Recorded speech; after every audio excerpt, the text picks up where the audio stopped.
Okay, then I call the meeting to order. Thank you all for attending our housing commission meeting. So our first order of business is public comment. Do we have any public comment? We do not. Okay. It's unusual for us, okay. Then the next order of business is approval of the notes. I did have a couple edits that I shared with Alex, but I'll just briefly go over. On the first page, under announcements by the chair, second paragraph, Caroline Beth also informed the commission. The second line says, which is currently bring updated, it should be beamed.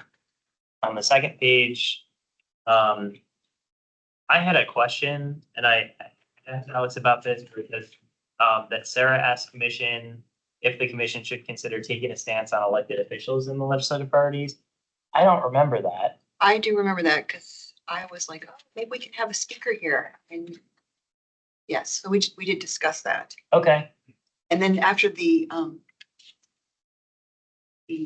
policy here, I think it's talks about speaking. electronic meeting policy. Okay.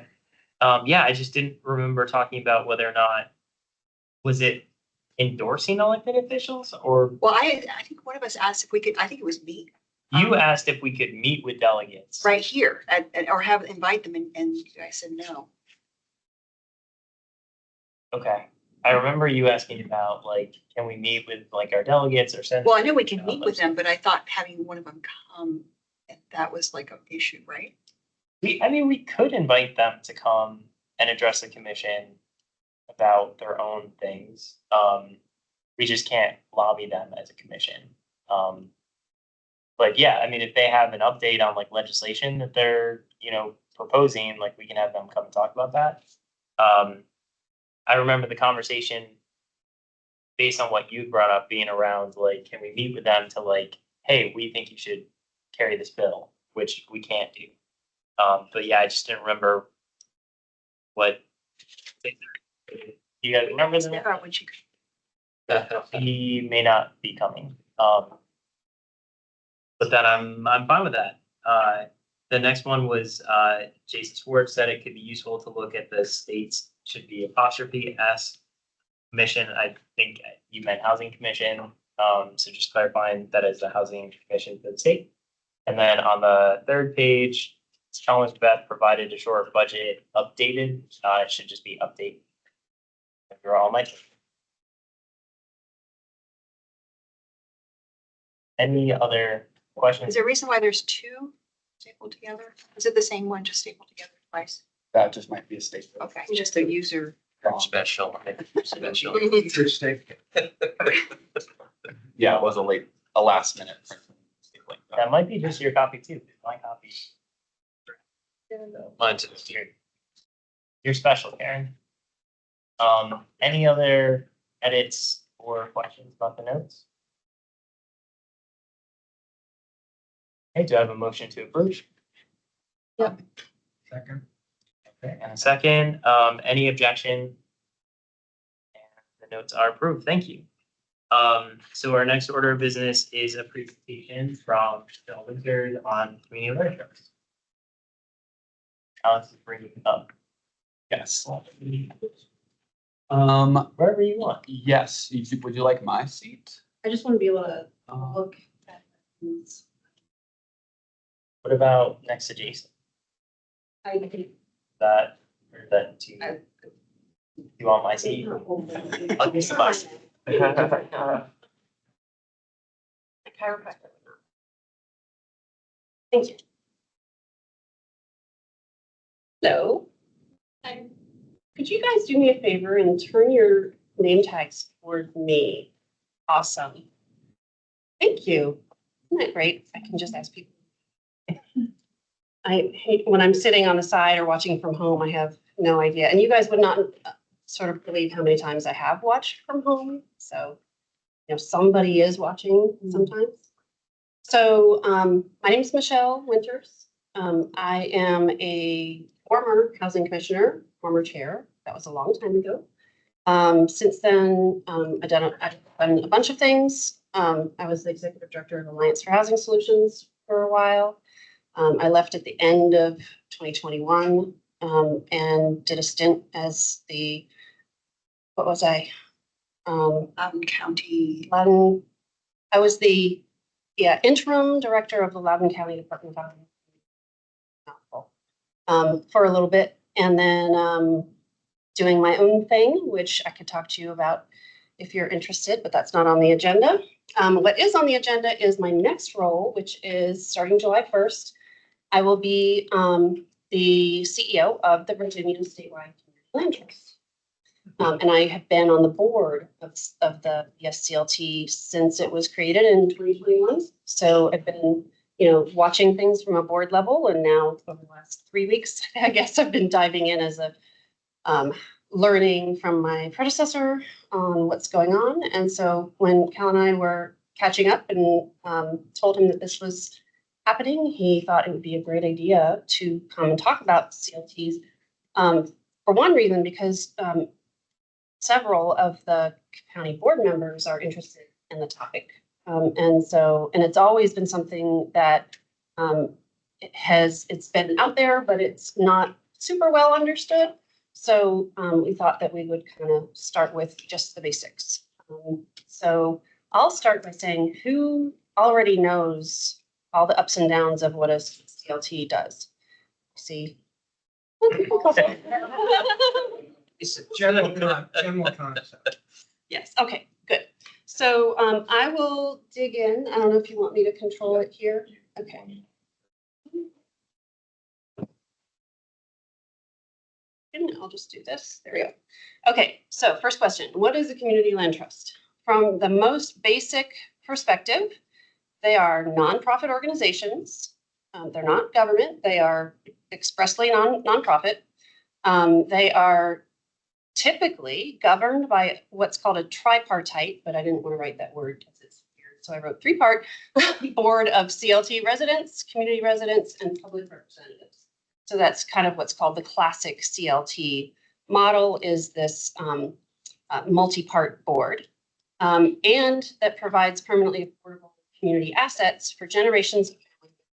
So that's it in a nutshell. If you didn't want to know anything else, just know that they're private nonprofit organizations. They are sometimes membership organizations, but not always. And they create and hold on to permanently affordable housing. But as you can see, CLT doesn't have to do housing. They're used for urban, for agriculture. As a matter of fact, they started in the late 60s. During the civil rights era, as an agricultural setting. So moving on from that, they've done so many other things, including housing and homeownership, rental cooperatives. It doesn't have to be homeownership. That's another thing that a lot of people assume. And they can also do what a lot of people think CLTs do, or land trusts in general, which is conserving land and green spaces.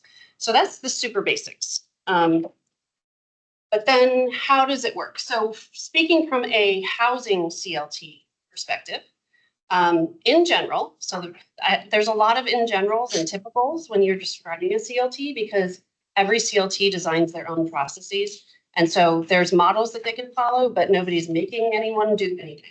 So that's why there is just no one way of doing it. So a typical way is for a family or an individual purchases a home, and they purchase the home and the land is owned by the CLT.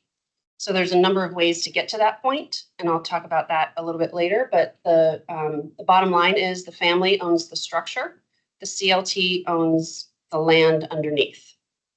When they sign what's called a ground lease, so that there's a connection between the building and the land, they enter into a 99-year renewable ground lease with the CLT.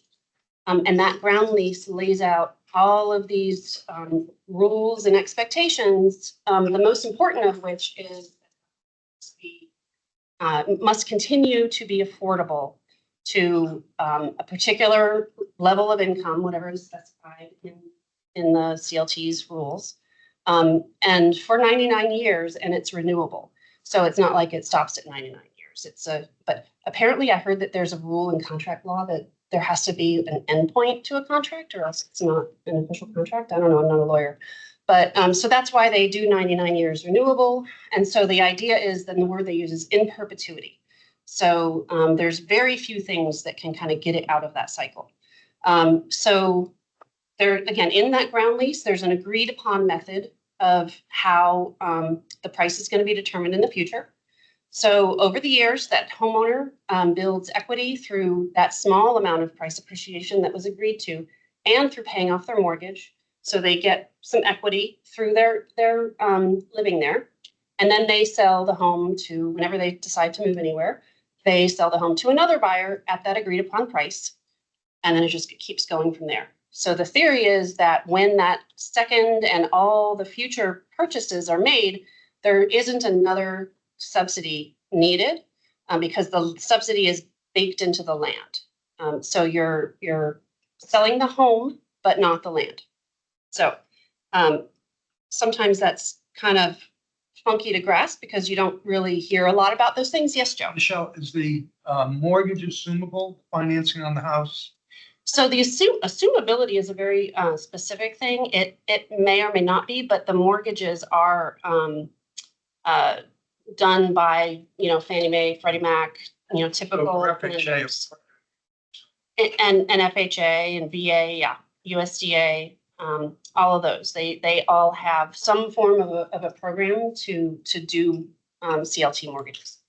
So that's the super basics. I have a little bit of information on what kinds of things are in a ground lease. So they are what's considered a best practice, but they're not the only practice. So I can talk about that later. That it is the thing that sets the rules for permanent affordability. I talked about the 99 years already.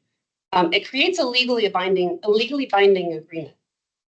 And one of the reasons that matters is that, and one of the reasons that separating the land and the structure matters so much is because it's not something that can get lost in the shuffle of the paperwork.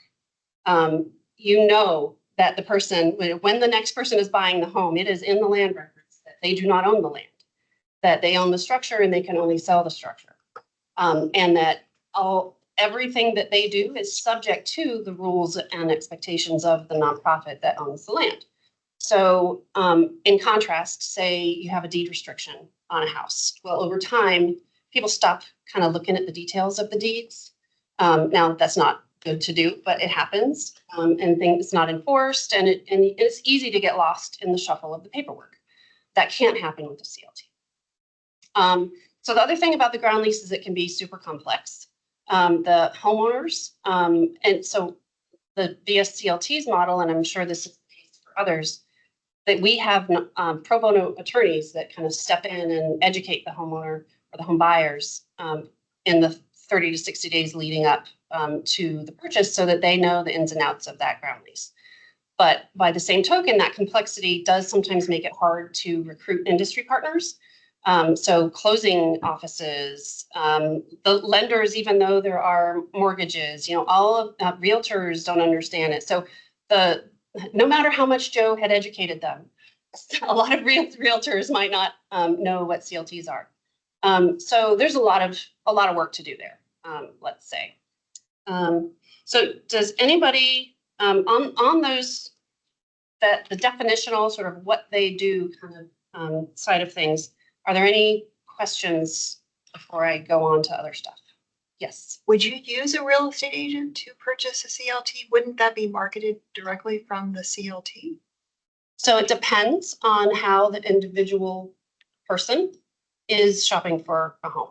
There's so many different ways. It could be, there's a waiting list, at the CLT or some other nonprofit, but it is feasible that a realtor would be involved. And certainly you need legal representation, whether that's a realtor or a lawyer, to do the sales contract. And so that's another reason that they might be involved. Yes. In terms of like if there's a waiting list, how do you ensure that there is fair housing practices are being applied if it's a private entity and not a public? Is there like a board, like usually people on the board that are in the government as well, so that they can maybe influence to make sure that the allocation is being? So it is absolutely possible to have people from the government on the boards. It's part of that tripartite structure. But it's not always the case, but fair housing rules have to be followed by all real estate entities. I think that nonprofits, particularly because it's in their mission to follow fair housing rules, would be held to all the same accountabilities that anybody else would. Any other questions? Yes. Just want to make sure like I'm understanding. So in terms of the price of the house, Mhm. because it is on land that is owned by the CLT, I just want to make sure I'm understanding it right. Like the CLT ultimately puts the price on that house so that it remains affordable and it's like out of like market. Yes. Okay. Yes, and so I don't know if I have a slide on this. Yeah, I have a little bit of a slide, but I think I took out the details. The way that that's run is so in the ground lease, every CLT does this differently. They will decide what the resale formula is. So some CLTs use an AMI based formula where they say, okay, this home right now is affordable to somebody making 75% of area median income. It is therefore required to always be affordable to somebody at 75% of area median income. So whatever that is, at the time the person wants to sell, then that's what the price is. Other resale formulas are, for example, the price can only grow a maximum of like 3% a year or 2% a year, or, they pick the number, whatever works for that organization.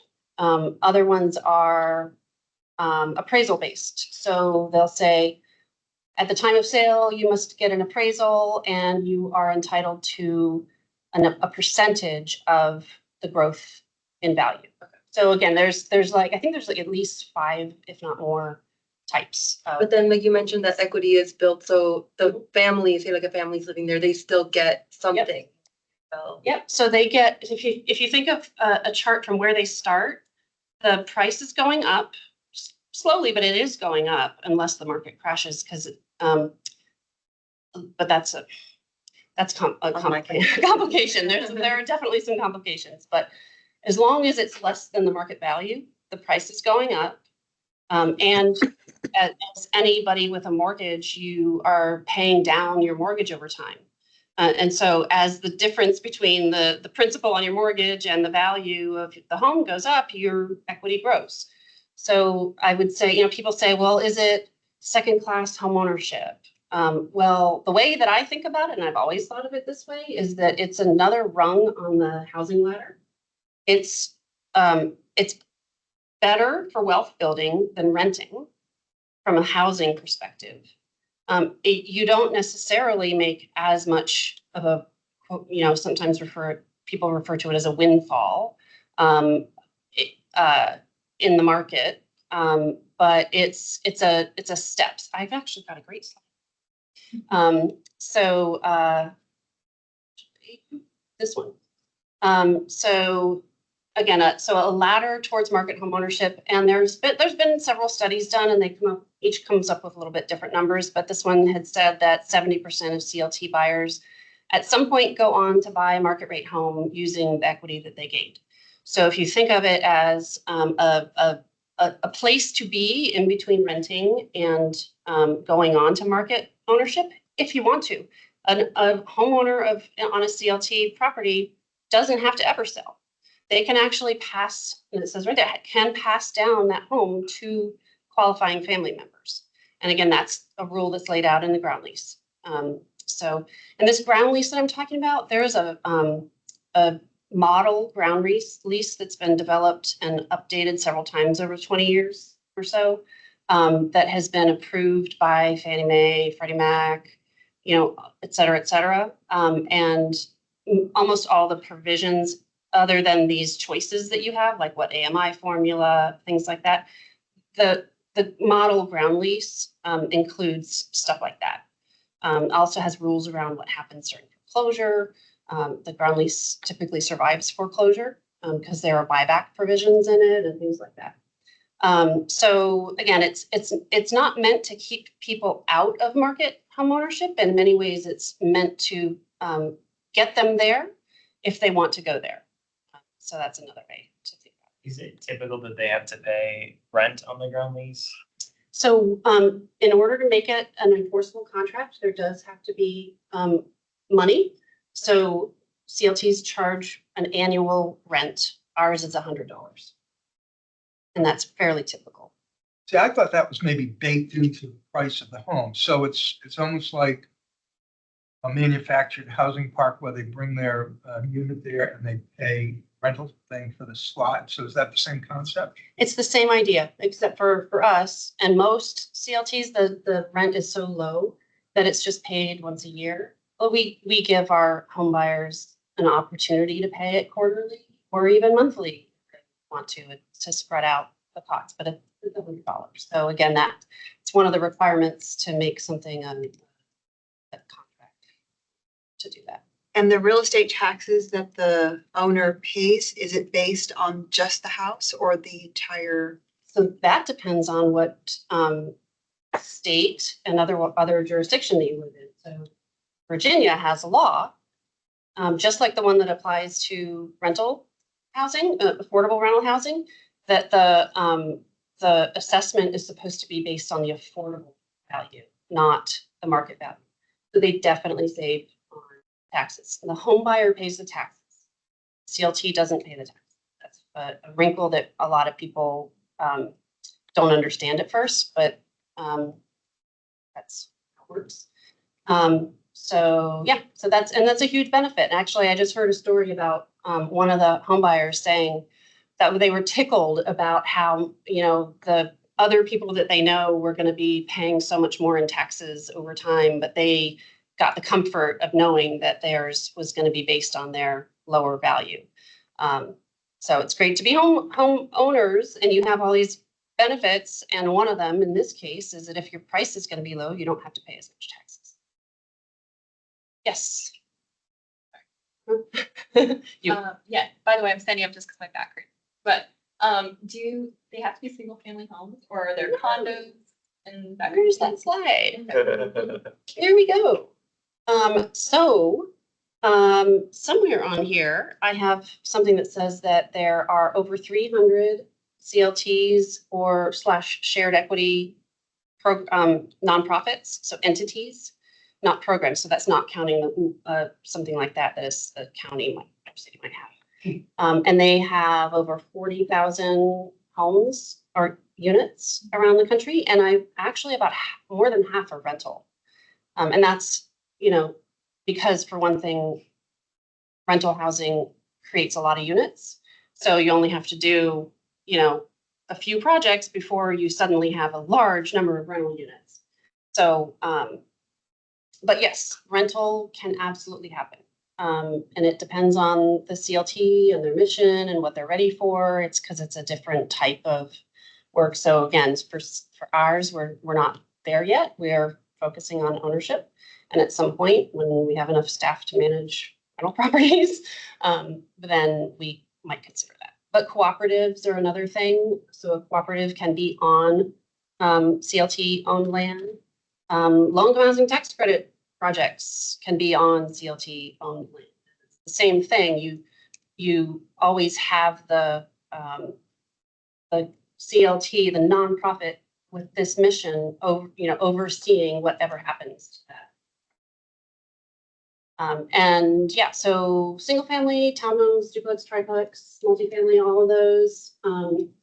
So the difference though is that once you start going multifamily, the ground lease concept doesn't work as well, but for condos. So I'm the most familiar right now with condos. I haven't even started my job yet, so I can't be expected to. But for the condos, I know that because of lender considerations, they won't let a condo exist on a ground lease. So the CLT uses a deed restriction that says all the same things. and it's just a different legal document. But it essentially does all the same things, and the CLT is there. It doesn't have that strength of being, nonprofit ownership, but there's another layer of common ownership in there, which is the condo association. So there's a lot going on in that. So that's how it's there. And then the other, so there's different scales. Some are literally one street, others are whole regions, in our case, a whole state. And there's different ways that community members are involved. Sometimes, again, it's hyper local. And you have, so the tripartite board, you're ideally supposed to have a third of your board be residents. But in addition to that, you can also have a membership where people can just join the CLT, just like you join some other organization, and you pay your annual dues to be a member of NAR or something. So you join the CLT, and then by virtue of doing that, you get voting rights, et cetera, et cetera. Our organization is not a membership organization in the eyes of the state. That's something we chose not to do.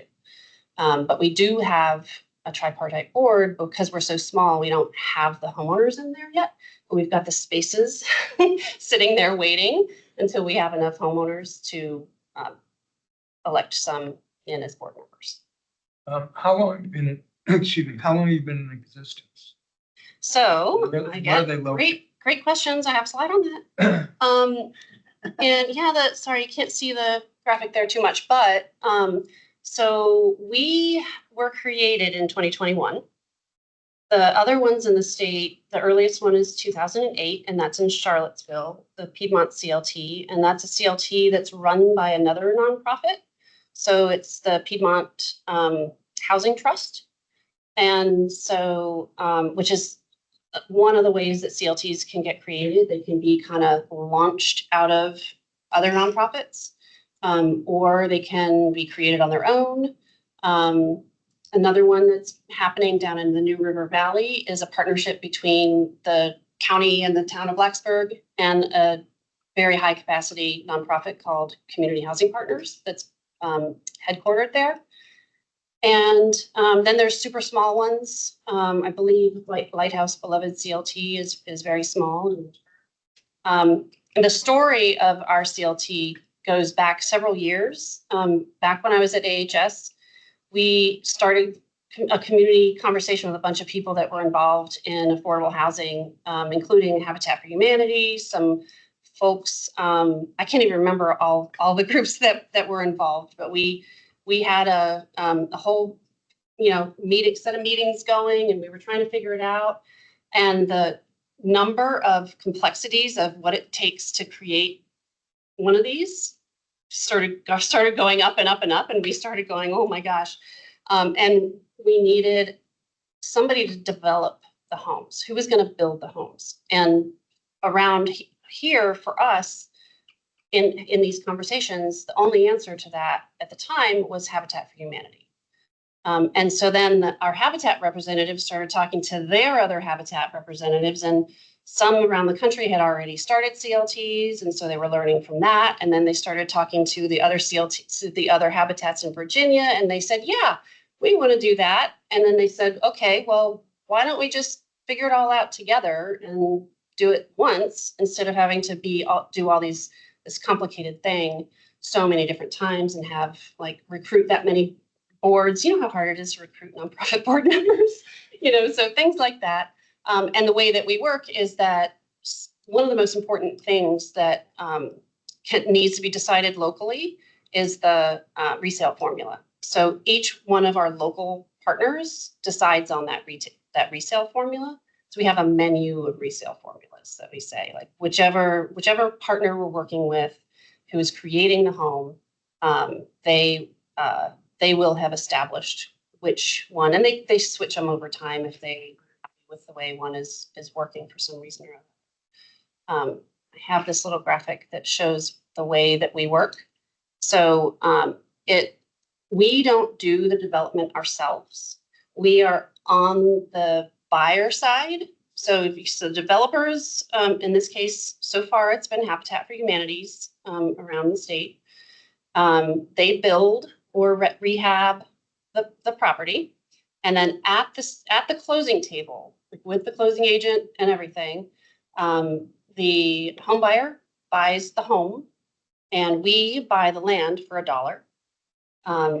And the home buyer signs the ground lease with us. So all at one time, that huge packet of things that you have to sign during a closing, it's all of that happens at once. And so we're there on the back end. And we've talked about doing it in other ways, but that's how we've gotten started so far. I have a question with the resale formula, because you said that it could be switched or adjusted over time. Have you had a situation where like maybe one formula generates a little bit more equity for the owner and then they'll come back and be like, how come that wasn't applied to me? That's an interesting scenario. I can imagine that might be problematic, which I don't personally know how much, if at all, that's happened, but it's certainly a consideration that the entities should have when they are changing things like that. And some of them may depend on what level of affordability the home is in the first place. So if you're building a home that's needs to remain affordable at 100% AMI, you might have a different outlook on what kind of resale formula you'll have versus a home that needs to remain affordable at 60% of AMI, which is much harder to do. And there's a lot of considerations within that. So Does it vary by home and by the standards, or is it like this year we're gonna go by this formula and get across? So the way it's intended to work is that the partner chooses the formula and then they just use that formula moving forward, Okay. unless they happen to need to change their mind for some reason and they shift to a different kind. But they have the discretion to do Yeah, that. like even Arlington County's MyPac program, at one point it had like a 5-year restriction, then it went to a 30-year restriction. Now it has a perpetuity. So those people that bought whatever in the 1980s, their restrictions are gone. But then other people that bought later, they have a restriction forever. And you know, at the time that you go to closing, these are the rules. There's what they're always the signing. option, like if because you have to sell it back to the county. In this case, you'd sell it back to the CLT. If they don't want the property, then they can say, we release the restriction. That's how I would think it would work. Another question. I don't know. And Doris, do you want to ask your question? Doris, do you have a question? Hello? Yep, we can hear you, Doris. Okay. Yeah, I had a question and I might have missed something when I was writing the question. I had to put the phone down. This sounds like the way deals work, like if you retire to Florida and you move into a housing park or community with manufactured homes, and I had family members who did that. Is that kind of what that's like? And if so, if this is for single family dwellings, then I guess my question is, do you have the choice of the type of housing, and are there potentially accessible designs? Because the homes that I've seen in Florida aren't, Mhm. and they're made, as I said, they're manufactured, so they're not of the same type as most of the housing up here that's single family dwellings. Okay, thanks. So is there some regulatory or legal structure around what kinds of houses can be built in a deal with this like this? So I'll start with the question about, is it similar to a manufactured housing park? or community.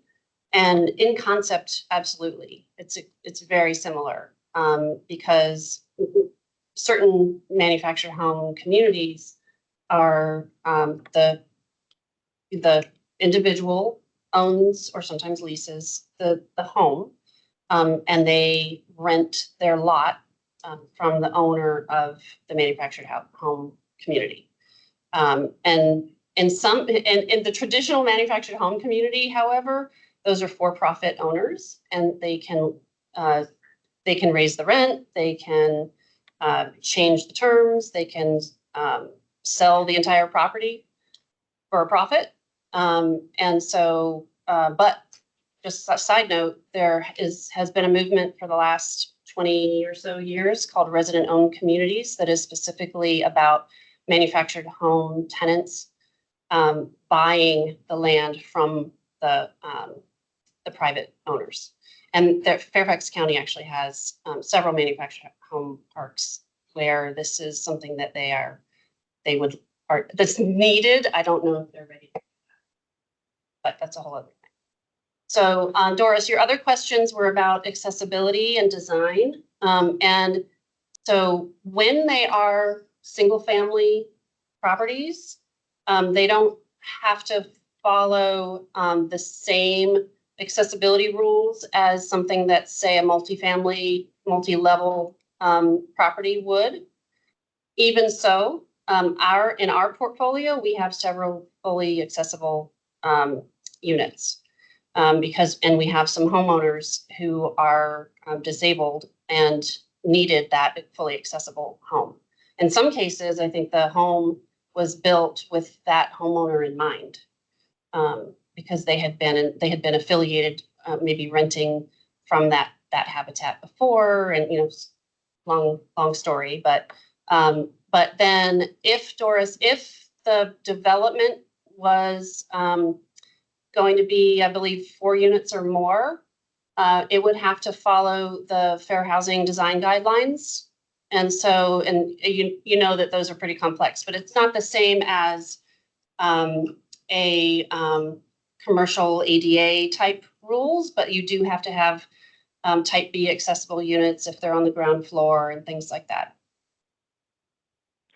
Well, And also it depends on I what. guess I'm asking though, if this kind of deal were done here in Arlington or in Virginia, shouldn't we have, I mean, we have the option of putting a requirement for any kind of housing or changing our building code, for example, to add to make accessible design or adaptable design, which is the fair housing, code is adaptable design, in as a requirement. I mean, that's the only thing that's preventing it, is that it's not there in our Right. building I think code. that But- right now, Doris, and if it's going to be used as might come into a tool, if it's going to be used as a tool for affordable housing and home ownership, it might be a way to correct the lack of any requirement for accessible housing in Virginia, to just change the code like they've done in Georgia, for example, in Atlanta. Right. So the funders of a CLT project can put whatever requirements on it that they want to. So that's the other point that I was going to make, is a lot of times people might think that, a CLT is the answer to all of our problems with affordable housing. And it's not, because in order to get a home into a CLT, you need the same amount of subsidy as you do to make it affordable in any other way or program. And so all of that barrier still exists, but once it does become affordable, then it remains affordable, and it becomes a sort of a better use of the amount of subsidy that it took to get to become affordable. And that, I didn't get to show my pretty pictures. I didn't make, but I copied them. So there is these pictures show the difference between, with the red being the amount of subsidy after the original one. So in a typical process, you have the market going up and the affordable price kind of going up slower. And so the size of the subsidy that you need each time keeps growing. Even if you have a shared equity. So in this one, the shared equity is shown by the pink and the red over time. That amount of subsidy, you still are needing to put more and more subsidy in every single time. But in the CLT's case, the subsidy is all put up in the front and it stays affordable by virtue of the rules rather than by having to put more money into it. So it's considered to be a great way, a great use of public investment funds, particularly for something like when the per unit cost of doing that subsidy for, say, homeownership is so high. You really want to be able to leverage that over a longer period of time. And it also maintains that asset in the community over time as well. So. Can I add something? Yes. Yeah, it's a pretty free-flowing conversation. One of the things. Part that you asked me to do, we haven't even got to that. Yes, I'm excited about this. But one of the things that I really like about CLTs is I feel like it addresses some like risk factors and challenges with the ground lease model in general, which you see at, you know, whether they're mobile home parks, a lot of private equity firms like the Carlyle Group has bought them up and then they jack up all the rents, foreclose on the properties, and then resell them, evict all the people out of their homes, and then make a killing. You see that in Baltimore. So actually, a large percentage of the homes in Baltimore are under ground leases. So they don't own the land themselves. A lot of people don't realize that when they buy their home in Baltimore. But one of the challenges that we've seen is that just separating the cost of the land or the value of the land from the home is not enough to keep the price down, because over time the market forgets and the price just goes up anyway. So for instance, in Baltimore, the homes that have ground leases cost the same as the homes where you own the land. The market doesn't differentiate between the two. They're just as expensive. And then what you find there too is like families that have for generations owned these ground leases suddenly decide to jack up the rent, and people are like, whoa, I didn't even know you owned this. And sometimes it's even difficult to tell who owns your ground lease because that paperwork just isn't kept anywhere. So they've run into these huge crises that they've tried to address, and then the courts have struck down the laws that the legislatures have tried to put in place and said, oh, that's a taking. You can't, take the person who owns the ground lease. You can't just restrict what they can do now. And it all ties back to weird like Irish law and the boundaries of this country. But so that's because that's, a ground lease is a market mechanism, just like a fee simple house. So the difference is what's in the ground lease and the rules and the oversight and what CLTs call stewardship. So the stewardship role is what you do after the house is in the community land trust. And it's our responsibility to take care of that and steward that investment over time. We, get to know the homeowners. They get to know each other if they happen to be near each other, which in Fauquier County, I think we have 4 homes from Fauquier Habitat that are all on Hayti Street in Warrenton. And they all know each other and they're working on more. So it's really cool. I think you see similar things with shared equity too, just by itself. Like in DC, you have properties where it starts off as affordable, but the residents themselves own the building and then they decide to cash out. And so they sell for huge profits and they make out great. They bought in when it was affordable. There was subsidy that helped them to get there, but they're like, I don't really care about the next people. Like we're done. And so you lose that. Whereas the CLT, because of the tripartite board is designed to prevent that from happening. So I think there's a lot of advantages to this model. A question, let's say you have the 99-year ground lease, but then let's say halfway through, let's say you have like a development of like cottage courthouses, but then let's say the land continues to appreciate, which is baked in, and then the CLT says, hey, we want to redevelop to have more, take down the, like, or like cut in half and say, well, this, we're gonna make would that still be like, put into the lease and say, hey, or buy out, like, to have people stay there, but just allow more people in if there is more demand for the affordable housing. So they could redevelop, but they would have to buy the property from the homeowner in order to do that. And I don't know that there is any provision in the ground lease that allows them to do it if the buyer doesn't want to sell. I mean, if the homeowner doesn't want to sell. I don't think I don't think that's allowed in the ground lease. But if the owner does want to sell, then they can trade, so I'll trade my house for a unit that in the building that you're doing, that kind of thing. Trade up a newer unit and then, Yeah. Is there a waiting list to buy into the CLT if you want a property, or what's the mechanism to prevent a seller's market from, influencing the terms that someone can negotiate? So, well, we kind of dictate the terms. Right, okay, so I guess what I'm asking is, you dictate the terms in a place like Arlington where, let's say, demand is super high. Would there be a wait list, or I guess what prevents how do you deal with supply and demand, I suppose? So this is known as a non-market mechanism. So it removes housing from the market so that can happen. The rules in the ground lease dictate rather than the market. And so, but to answer the specific question about home buyers, so it depends on, we haven't gotten there yet. We haven't gotten to a turnover yet. Typical turnover is about an average of 7 years. And we've had homeowners since 2022.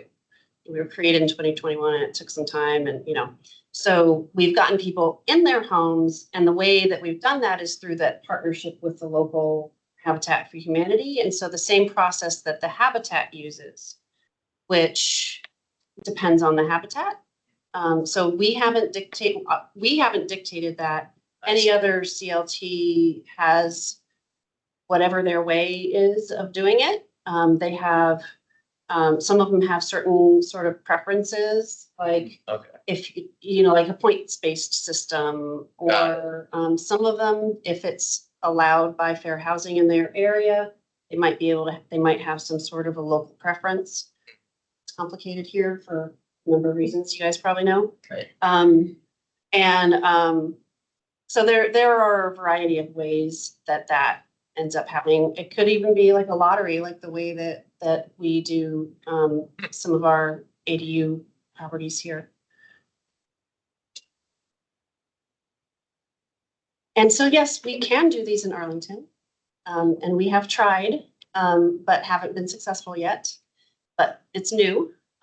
Yes. What's the biggest obstacle? A funder who's willing to fund the project. I have a proposal. I've been in the housing industry a long time. Worked at HUD, worked on the Hill.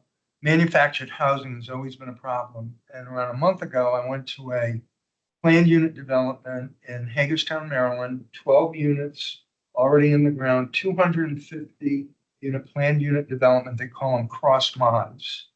And a cross mod is two mobile homes put together, lovely home, etc. And they were selling, they were like 1,400 square feet, 4-bedroom, two baths. And they were selling, which I thought was high for Hagerstown, around 300, 350, 380,000. But the development was absolutely gorgeous, looked like a nice planned unit development. So I was thinking, I was going to talk to the chairman to see if we could get, it's a nonprofit, and the consultant, who was a colleague of mine that I worked with, and a developer that develops these things. And they had the nonprofit, I forget the nonprofit name, but she's been in the business 30 years. You may even know her, Michelle. And it's just a fantastic opportunity. They look Panuka. No, Stacy, and she's from Kentucky or something. Oh, Epperson? She started in Kentucky. Yeah. She's the, I know who you're talking Okay. about. But we can probably talk about this. So let's talk, because I really think, and I mean, with all the challenges we have here in the county, especially a lot of the development on Columbia Pike that they're doing, and now you can even do townhouses. Even though they have an axle and the wheels, you can actually, there's ways to get around them and you can do townhouses. So that's an interesting topic that ties to this slide right here, which is the question of how can the public sector help? And that's a question I have never dealt with being in Arlington is, do our rules, our codes allow manufactured homes? I know modular is allowed because that's built to the same, building Fannie and code. Freddie are financing them now, so the standards are met. So along those lines, the question is, okay, how can we help to make one of these happen in Arlington, whether it's working with ours or creating another one? And the biggest barrier is really funding. Just like any work in nonprofit, in affordable housing, it takes money to do what we do. And so the public sector can be a great source of that money. And there's a number of different things that it can fund. And some of these things are small, like the cost of operating a nonprofit is much smaller than the cost of, say, bringing all of the units down to affordability. So if there's a big other funder for that, then maybe the nonprofit needs some help, with funding some homebuyer outreach or something like that. So that would be in operations. There's down payment assistance. See the box that on here can't be read, which was not my intention. But key question with regard to down payment assistance is a community's homeownership assistance provided only to the home buyer versus being eligible to be provided to an entity on behalf of a home buyer or future home buyers? So my understanding is that the way our MyPAP is designed is that it's a home buyer specific thing. It goes to that home buyer and all the rules apply to that home buyer. And when it's done, then I don't know what happens. Is it shared equity, right? Shared equity. So I don't know what the county does with the money that comes back, but if there was a version of that was directed towards permanently affordable homes of some sort, whether you name CLTs or not, however a community sets that up, then the CLT would be able to receive that money as a grant, bake it into the cost of the development.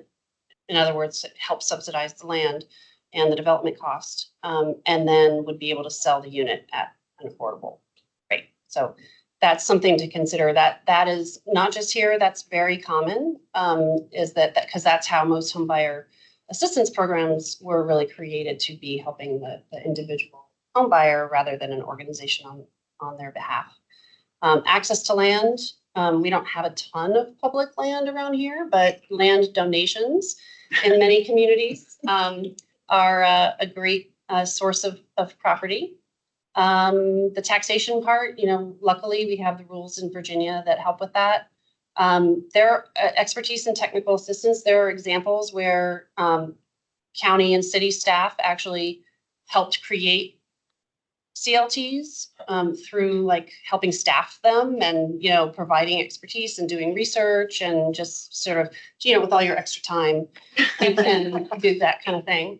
But then there's the idea of policies. So what kind of policies does the community have, and how can they be designed in a way that help prefer doing something that's permanently affordable or a CLT? So an example would be, if you have a program, I'll use, expanded housing options as an example, just an example. If you were to allow a certain number of units normally, but if you have a certain percentage of those units permanently affordable, or at least 99 years or something that would be written into the rules, then you could get bonus density. So a couple extra units to help with that. So that is totally feasible. Actually, I had a question for Alex. I know the county board I know. Imagine. asked staff to come back to them with an affordable recommendation for that program. Is that still happening? Do you know?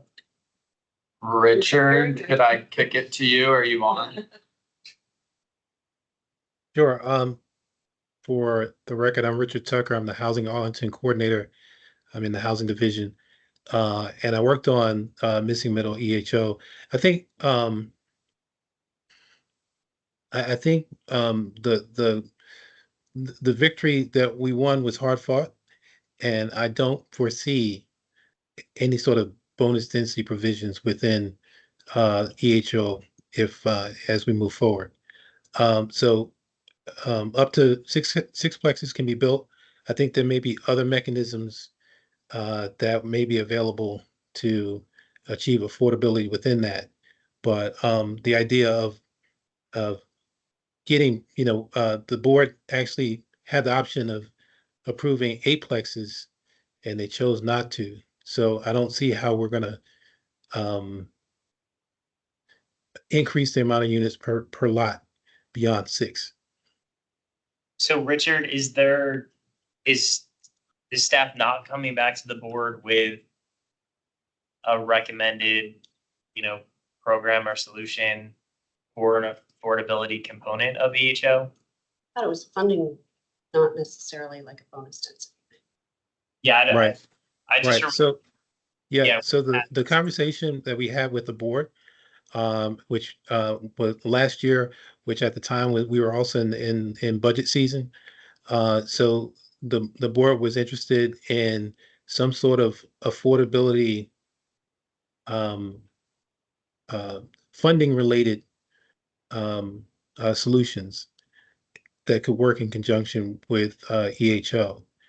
So I think the Affordable Housing Master Plan implementation framework alluded to such a program. We would be prepared to discuss that if and when, and I'm looking directly at Commissioner Surface, when we have our conversation about the homeownership study, because that CLT and affordable homeownership is discussed within the recommendations that we hope to share with you soon. So I think we should just circle back once we have that on the table. our first preview of what those recommendations might be. Thank you, Richard. So I don't know if we're out of time, but I just want to make sure that people think through some of the other roles also. So like if a CLT can be a partner to a jurisdiction and, for instance, be given rights of first refusal. So, and this is an example, we didn't talk about land banks. They're not the same as CLTs, but they can work together. And a land bank or a CLT can be provided with sort of a first look at buying tax foreclosed properties, for instance, rather than having the county or a community, auction those off at whatever. I mean, that's a property owned by the county, and they can set the price for it. And other kind of roles, if there were, say, ADUs, so affordable dwelling units that were in a condo building, maybe the CLT could have a role in that. So maybe the condo developer could sell at an affordable price the units to the CLT, and the CLT could manage it. I'm not going into detail. I don't know, the details of how that would work, but there are lots of possibilities there, and all of these are really dependent on the fact that a nonprofit entity has to exist to do it. But it doesn't require the county or any community to approve it or anything. A CLT can exist as we exist as a CLT. The BSCLT exists and has the ability to do work right here and without. Well, we would want the county to help fund it, but if we had our own funding, we could do it and they wouldn't have to even know. So I think that another thing that's been in the kind of discourse over the last few years is people saying Arlington needs a CLT. Well, the county doesn't necessarily need to be the one that does that. So that's why myself and the other people who were a part of this working group launched off onto this discussion, and that's how we got to where we are. Does scale matter? So, for instance, if in Arlington, you could secure one home to be a part of, you know, the CLTs that you manage across the country, or the homes under that. Is it kind of, oh, it's not really worth it if it's just one home? We would need at least this many. It's so We could. one. Okay. Because we have 3 in Alexandria right now. The plan is to have more. We have 2 in Loudoun County. Initially, there was just 1 for a whole year until the next one was ready.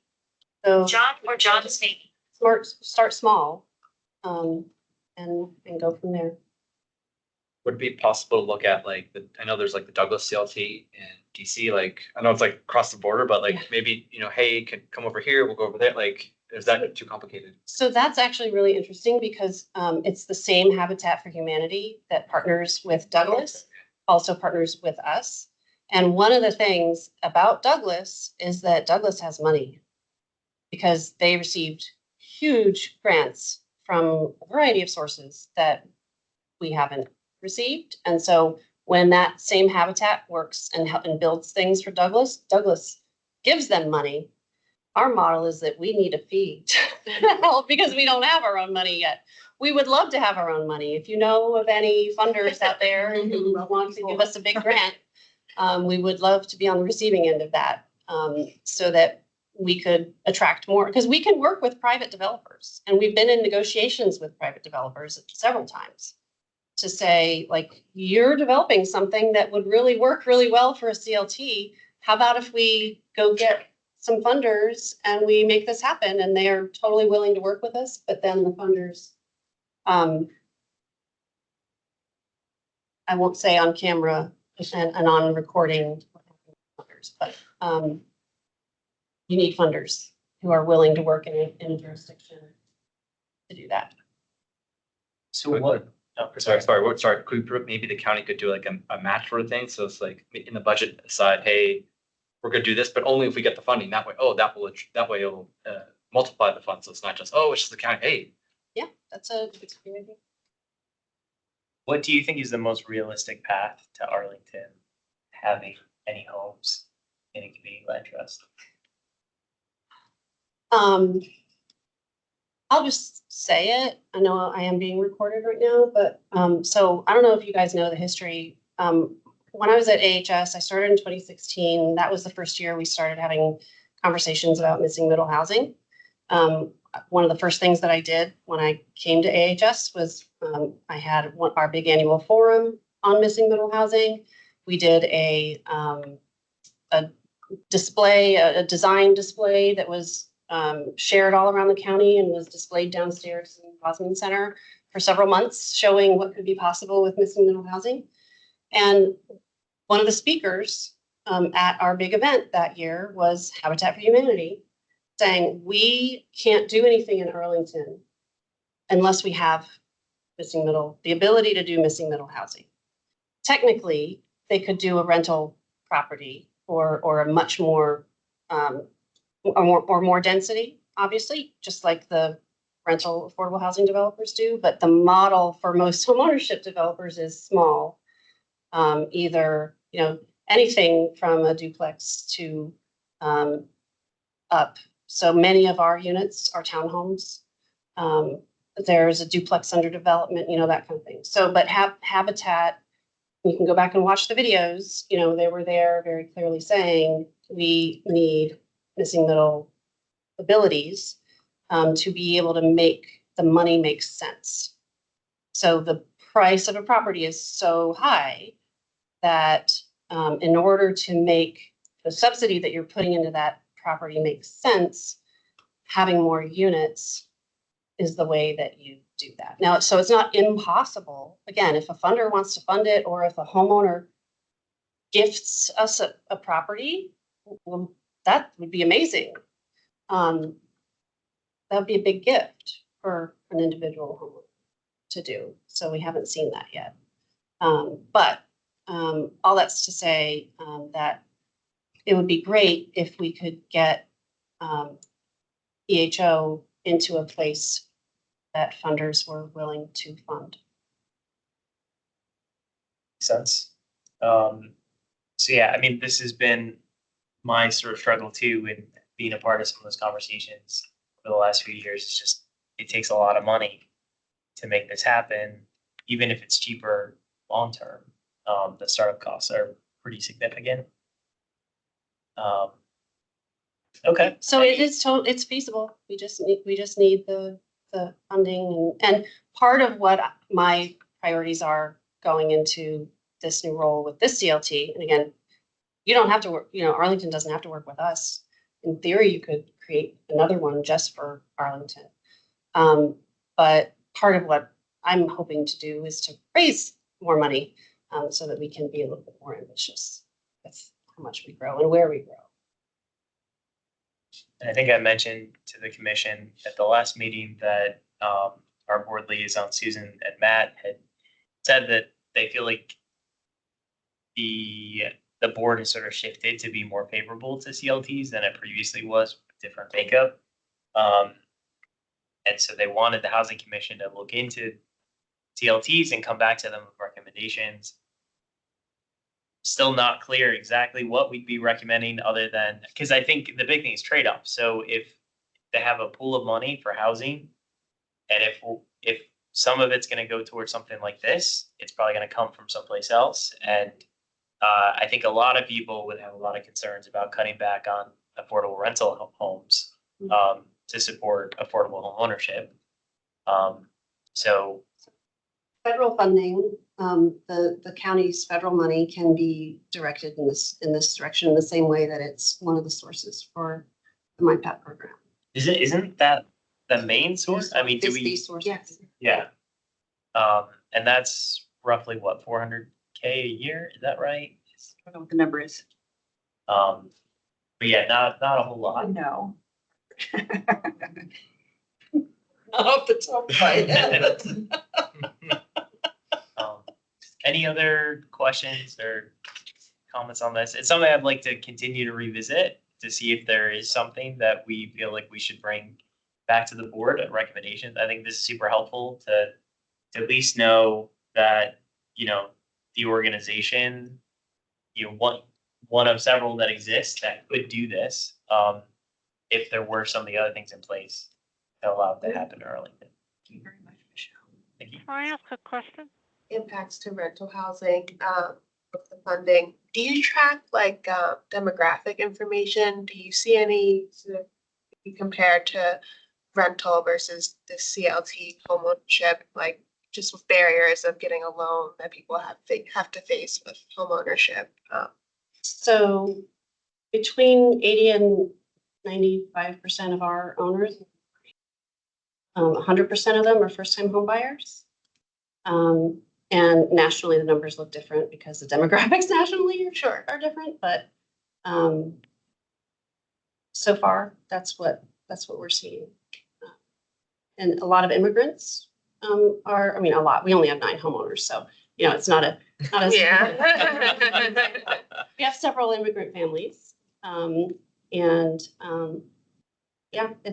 a very diverse set. Like I said, we have a disabled family, we have single parents, we have 2-parent with kids families. We have one very large household. I think there's like a 6-person household or more. They had to build the house bigger for them because they needed the space.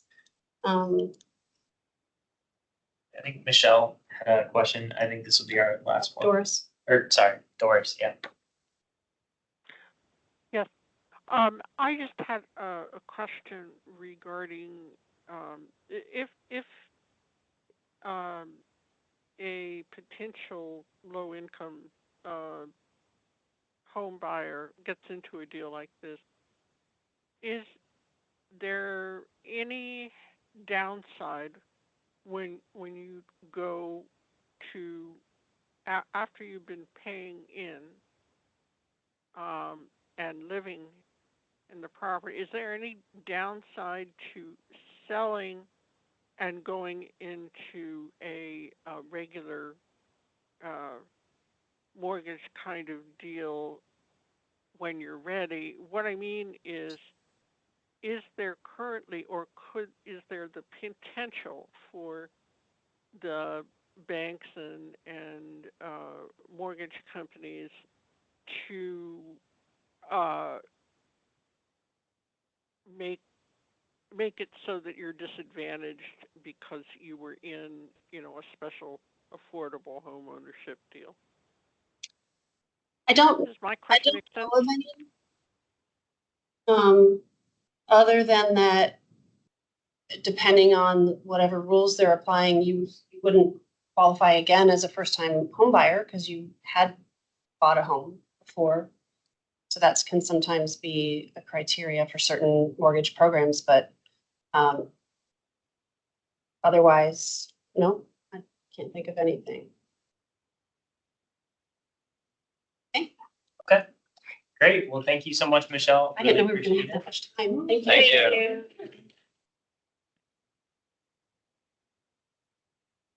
The next item on the agenda, electronics meeting policy. I do not expect to take 2 minutes, because we are required to approve it. Okay. So, I don't know if everyone had a chance to read it. It seems to conflict a bit with the law that was passed. But again, we're required Don't to really have a pass it. choice, So, you have to approve it. if anyone has any questions, happy to entertain those. But we can't make changes and we are required to pass it. So, I know what it says. then well, I guess if we don't, we can't meet electronically. Yeah, it's just all meetings. Oh, yeah. Well, we don't want I that. don't want that. Yeah.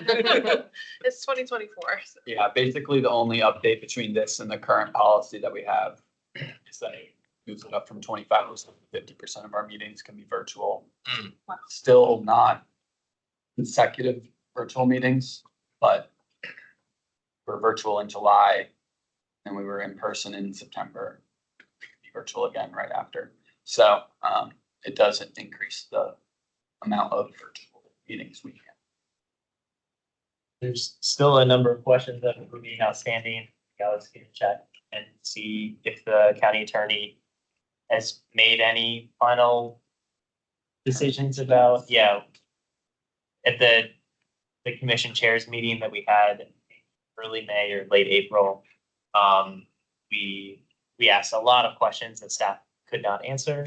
They said they would need to take to the county attorney, and so we haven't heard anything about the answers to those. And many of them are not addressed or seem to be contradicted by this document, but So number 7 on this, I find it very weird. No more than 2 members of the housing commission are together in one remote location. So in other words, we couldn't have like a party at somebody's house. right. That is what it says. Are these for all the commissions in Arlington? These are standard? Yeah, this has been passed by all the commissions. That doesn't make any sense. Probably so you can have secret conversations. Well, Yeah. but it's consistent with the others Okay, that even live, you're not supposed to. okay, that's where it comes from. Okay, Yeah. okay. Anika? So, let me make sure, because it says telephone with video, so. You're not supposed to You can Kind of, yeah. have like Well, a discussion. Yes, Like, that's we all what ended up at somebody's birthday Yeah. party. That's the case. Yes. Yeah, there's, again, I think where it says, let's limit side conversations. So the part where it talks about how you don't have to have your face showing on video for a meeting seems to directly contradict the law. But again, we're required to pass it. We're not allowed to make any changes, and that's up to them. So they may come back in the future and say, here's a new version for you to pass. But yep, any other questions? Or, yep. In general, next month I'm online, I'm supposed to have my camera on the whole time. According to this, no. According to this, no, With the law. but there will be clarification before then. Okay, Before the next meeting, there will be clarification. hopefully. Yeah, I guess, once we approve it, this is what we're supposed to follow until.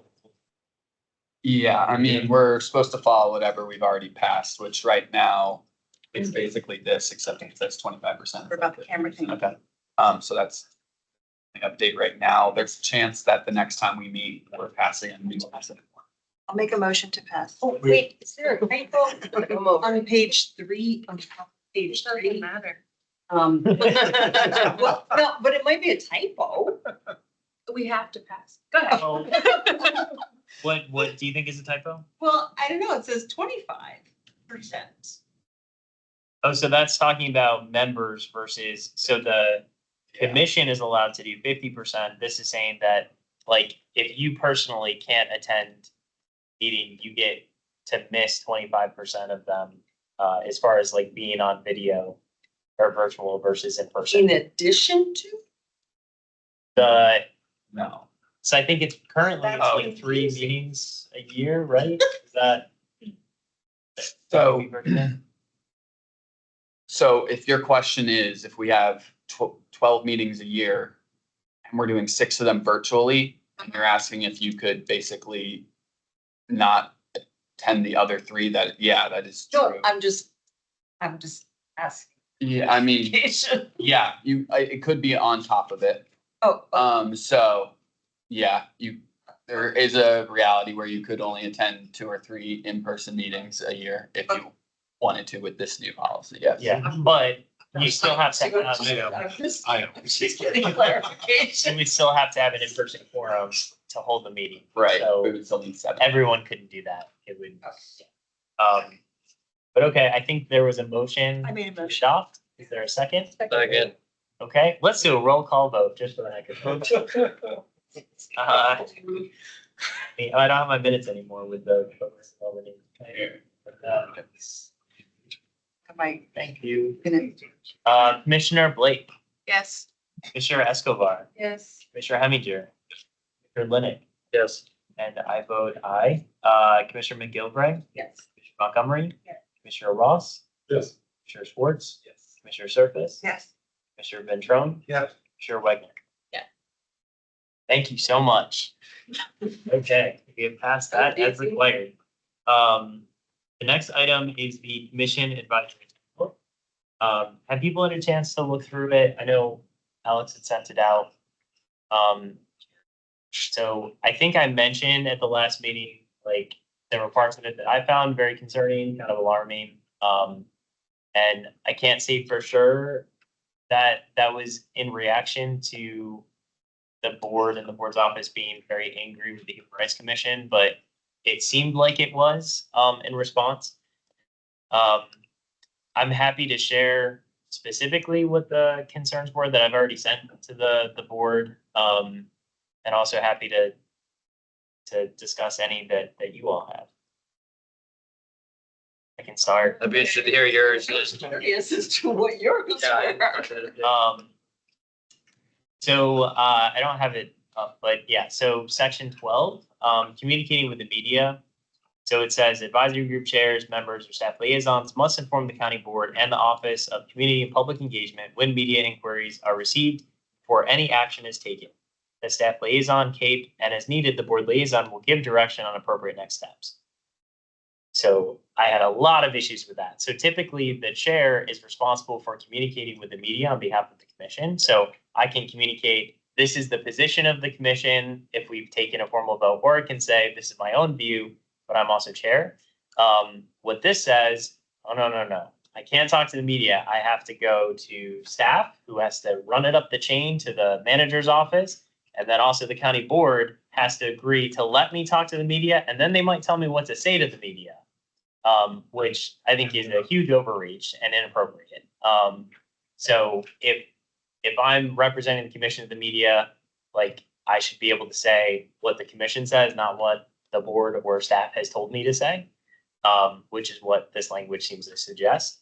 And as I've been a chair previously, and I've gotten media inquiries, like Arl Now is really big on, like, hey, this housing article is I'm publishing in an hour. Can I get a quote from you? This would have effectively mean, because there's no way I would get a response from staff in time or from the board, that I would never be able to provide a quote, even if it's an issue that we're directly involved in and the commission has taken a clear public position on. So I had a lot of concerns with that. But you can talk on your own behalf, like you just say that you're just, can you speak on a personal basis? Can, yeah, they legally, they cannot restrict you from speaking on a personal basis. First Amendment, right? Right. But it does not make sense to me for them to also restrict, when I'm speaking on behalf of the commission, to have staff and the board say, here's what you're allowed to say and here's what you're not allowed to say, or no, I don't want you talking to the media about that issue.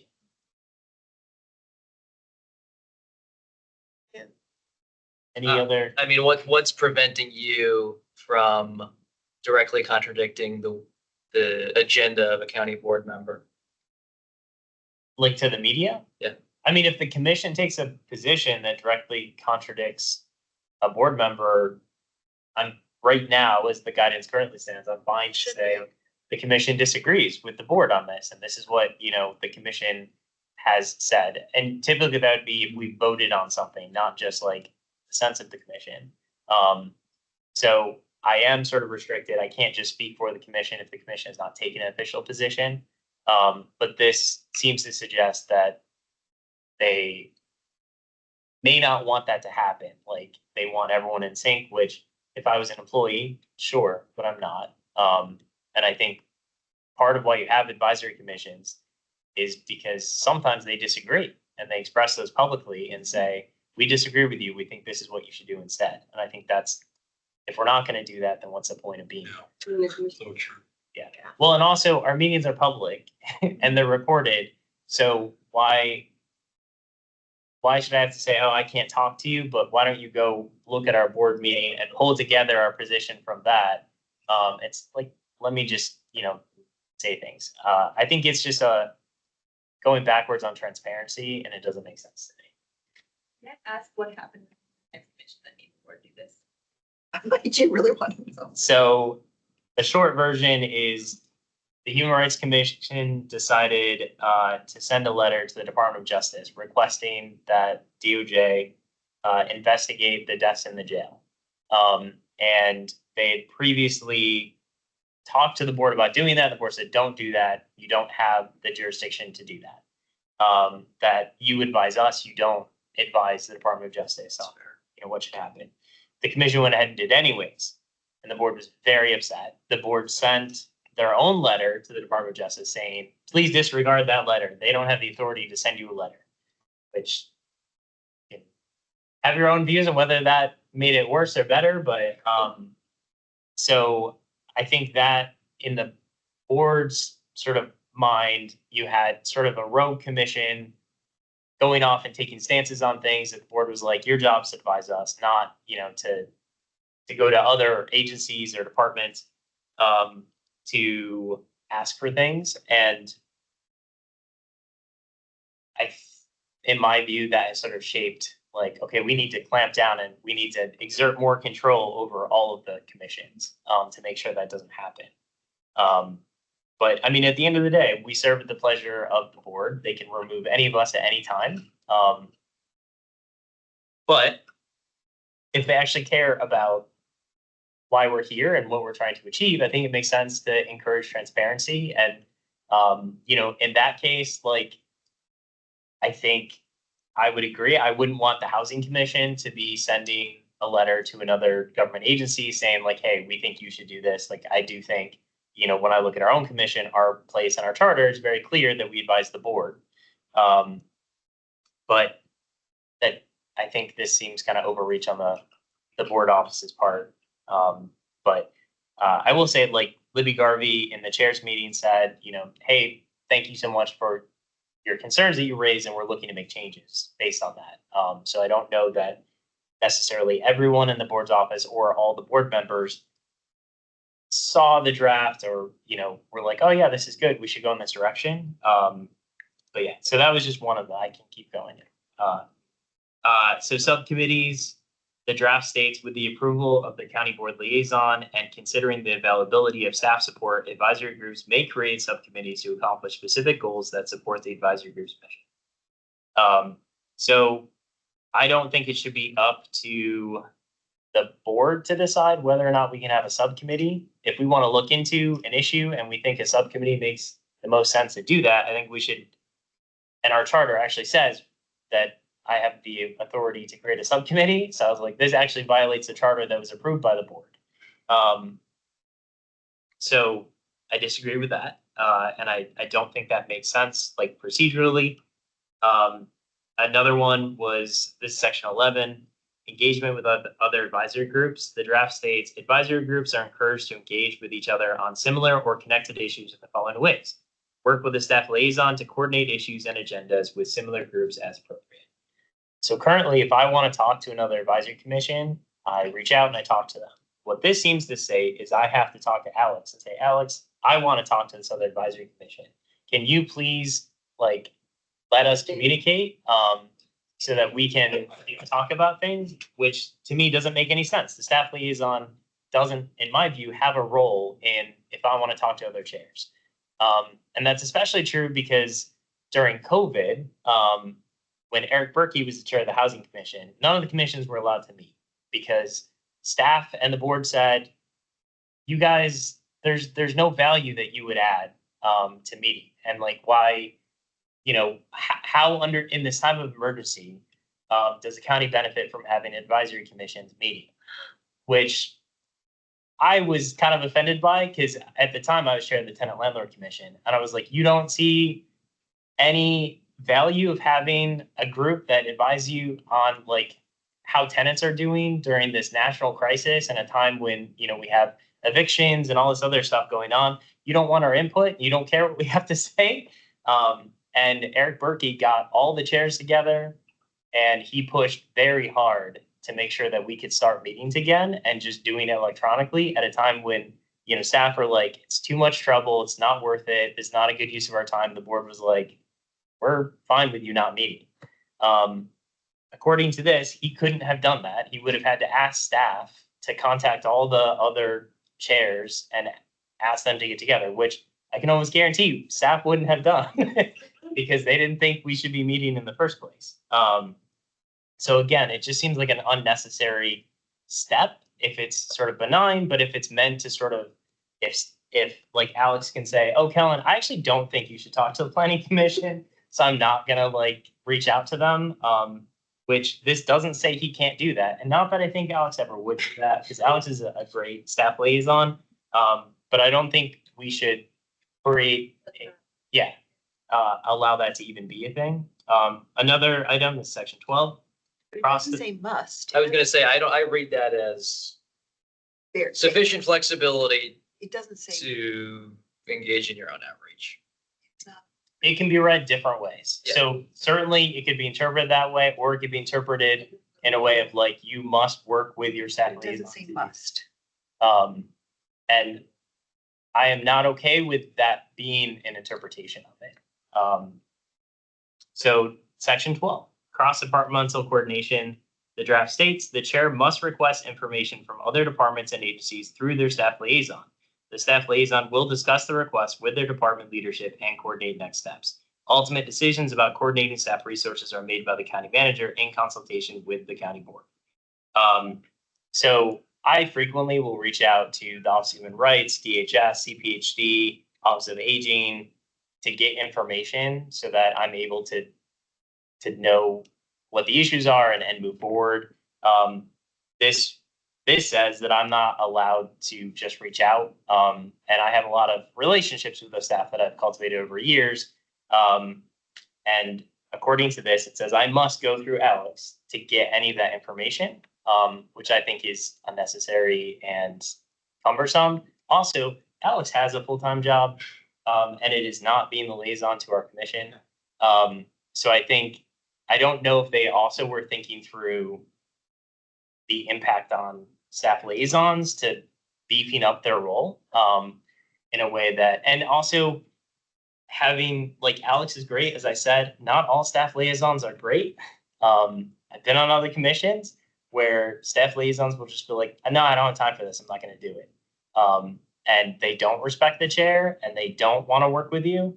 And according to this, basically they would just be shut out of anything that their staff liaison didn't, want to do for them, which would really suck and kind of defeat the purpose of having a commission. But it says, but I mean, you could, in theory, well, maybe not. It says department leadership, so you could reach out to department leadership if you're liaison. Yeah, and the only reason I think that what this is designed to do is just so that leadership, departmental leadership knows what's being asked of their staff. And so I think from having been in a staff leadership position and having staffed commissions, I would have wanted to know if my staff, what my commissions were asking of my staff and other people's staff. So that, Which is fine. just playing devil's Yeah, advocate. no, that's fine. And That's why I think that's. these are my probably fair. recommendations, and not everyone has to agree with that. And I'm not proposing necessarily that the whole commission adopt these. I think that's a responsibility of staff to inform their leadership of when they get requests, not the responsibility.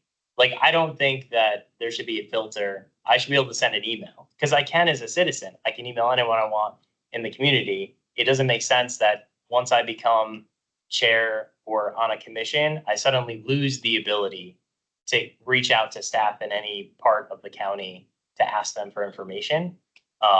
So to me, that doesn't make sense. But yeah, I mean, leadership should be aware of what's being asked of their staff, but I think staff need to tell their leadership what that is.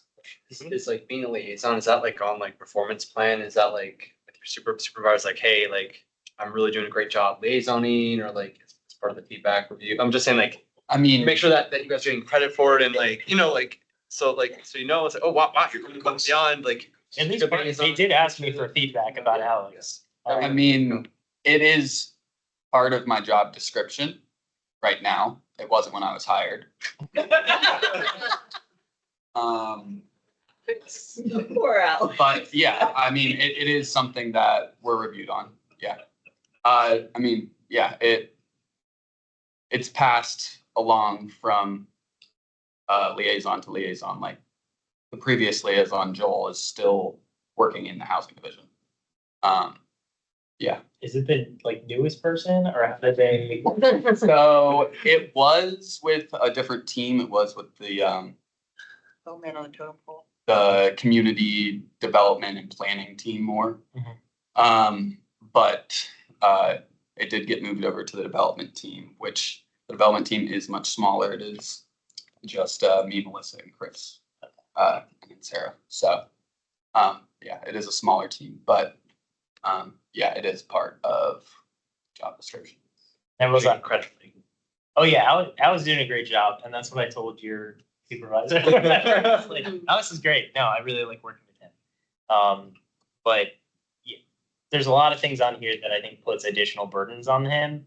And Alex never complains about stuff, but I have worked with other staff liaisons who that's all they did was complain about, I don't have time for this. This is not part of my job. The commission can't do this because it requires me to do something and I'm not willing to do that. I'm not going to say which commission, but it was the one that I was on right before this. To approve I see it's an action item. So are we? So we're not approving so the board will ultimately adopt this. We can make a recommendation about any changes we want, or hey, we love it, you should do this. We also don't have to. Yeah, it could also just be. Yeah, and so if people just want to individually send their own, feedback to the board office, you're welcome to do this. I think Alex said. I have sent an email to the commission where it has the specific directions on who to include in the email and the kind of feedback they're looking for, specific references to the document, and then what edit you would propose.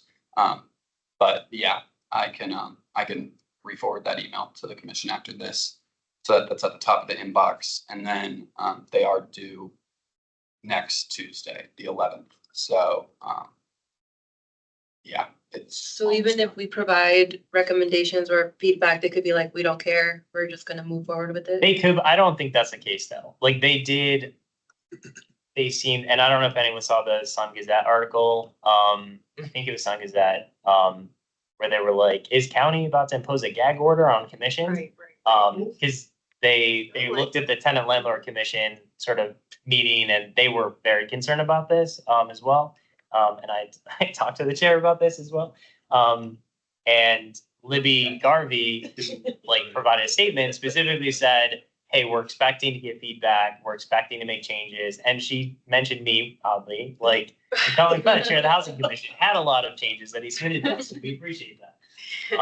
So I do think they plan to make changes. And I've talked to some board members who have said, like, yeah, like some of those provisions, they probably should be, changed. So I don't think this is a case of they don't want to hear it. And another follow-up question for the commission that went over the county board and obviously sent the letter, were they penalized or like what are the repercussions of not following like a standard? I can't get into, like, I don't know the specifics, so I'm not, on the Human Rights Commission. Well, because you say they could be asked, the county could essentially say like, we would like you to resign from this position, right? Like that's kind of the consequence of it. I'm not asking for details. I just wanted to know. Yeah, I mean, it could also be the county just ignores you, like, I think that's the biggest consequence that you see with commissions is the board doesn't typically take like retaliatory action if they don't like what you're saying, but what they do is they just stop listening to you. So you just become irrelevant.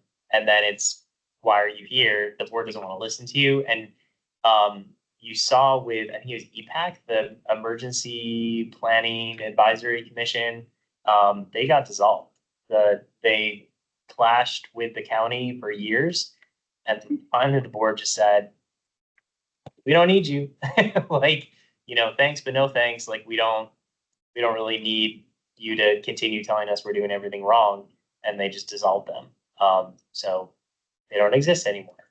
I know you said we could send our own, but I feel like it might be strong if we all did together. I was just wondering if there's interest and to all like recommend together these recommendations. We might not all have the same recommendations. And I think the time's off. Yeah. It's due on Tuesday. Okay. They will, I mean, they will still read be it. volume. Yeah. No, just actually. Yeah, I did have Is there a virtual two open door more, but- Monday on this? say it again. A virtual open door Monday, this Monday? to talk with the commission? That I don't I mean, that could be another option, option two. Well, could you send us your recommendations? Yeah, happy to forward them. Did you already forward yours to the board? Oh, yeah. So the board had, I sent it to Matt and Susan as our board liaisons. I sent it to the board staff who originally sent this out. So they are well aware. And then during the chair's meeting, I brought up additional things that weren't necessarily like concerns, but just recommendations for, I think this could be better. One thing I brought up there was where they talked about engagement with other advisory groups, consider holding joint meetings. And I said, yeah, we tried to do that. And we did that with the Tenant Landlord Commission. And then sort of at the last minute, staff was like, the only way to do this is it's actually going to be their meeting. And you guys are just kind of here as like guests. And I believe a lot of the feedback I got from commission members after was like, never again. Like, it sucked being in their meeting, like having to ask permission to speak. And like, it should be a joint meeting, not a meeting of one commission where you just have another commission there, to be called on. And so I asked them to clarify, like legally, how do you have a joint commission meeting? Because also staff, like, I think that was kind of like confusing and we had different guidance at different times. And yeah, so I have no issue with what they said about like, hey, consider holding joint meetings. Like, yeah, we did, but can you please clarify like how we can do that better? Yeah, that was an issue. Did you guys want to hear my other two, or it's fine, I can just email? Whatever, sure. Okay. Good time. Do it. Yeah. Under section 13, external communications, the draft says, unless explicitly prescribed by the group's charter or other governing ordinance, members are prohibited from communicating or coordinating with other federal, state, or local agencies or governing bodies on behalf of the advisory group or the county without explicit approval from the county board. This includes holding meetings, sending correspondence and other communications. So my concern with this, and again, I see how this directly relates to the Human Rights Commission, but like this year, I reached out to HUD to talk to their the office that runs the fair housing assistance programs, because as part of our goals, we said that we want the county Office of Human Rights to become one. And I wanted to learn more about the program. So I set up a meeting and talked through with them, like what that would require, so that I could come back to the county and say, here's what the county would need to do. And I was like, this prohibits me from doing that without the whole board approving that. And I was like, that seems unnecessary. Like, I should be able to reach out to them to request information. And that's actually something that Libby specifically said during the chairs meeting. She's like, oh yeah, no, I don't have an issue with you requesting information and things like that. You just shouldn't be sending them letters essentially saying, here's what we want this agency to do. So hopefully that's a change that they would make to allow us to, reach out and gather information for our own research purposes. And then section 11, advising the county board. The draft states the staff liaison will email written recommendations to the county board office for distribution to the board members. So the one thing that I said about this was not so much that I have an issue with that, although sometimes Alex sends them, sometimes I send them.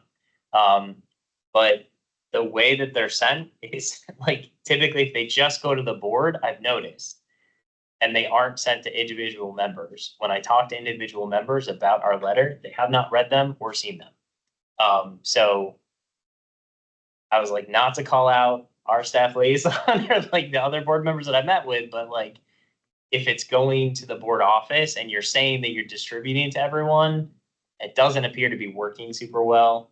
So if we're going to do it that way, and then I meet with them and I say, oh yeah, the letter we sent you, they're like, what? I don't know what you're talking about. You sent us a letter?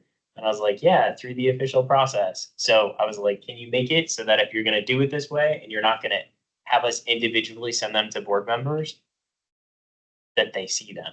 Because it's kind of frustrating to go through that process and then talk to the board members and they say, yeah, I didn't know you sent us a letter about that.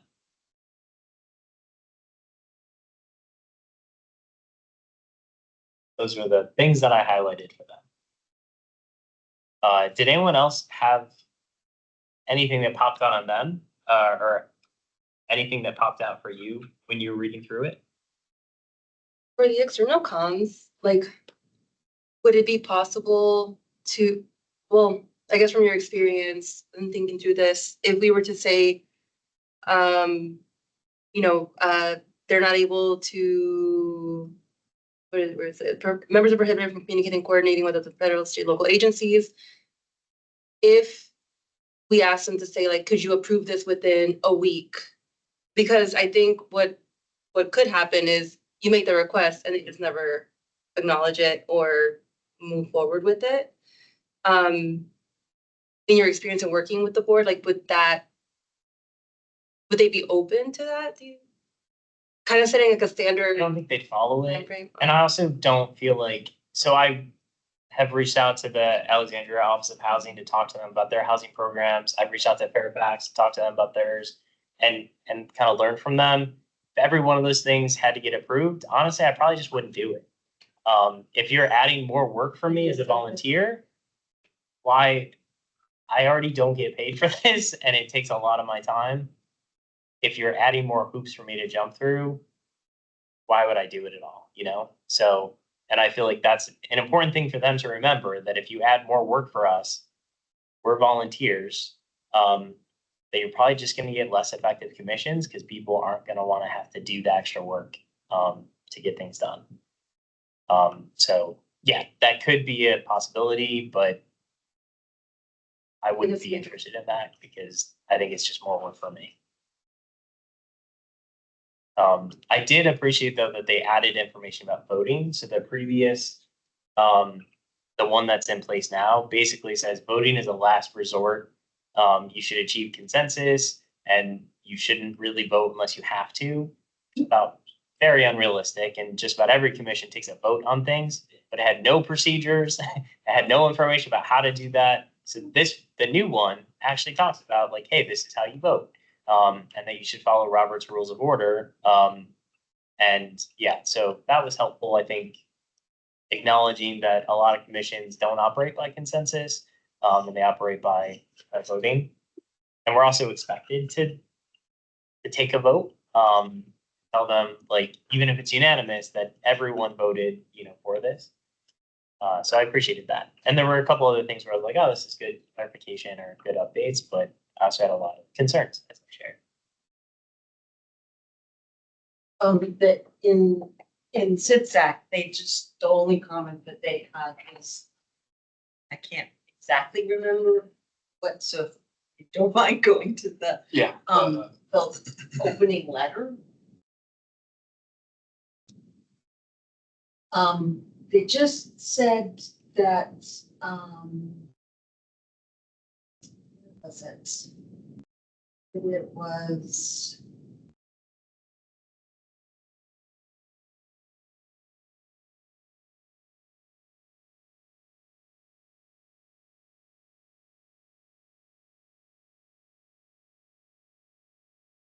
Let's see.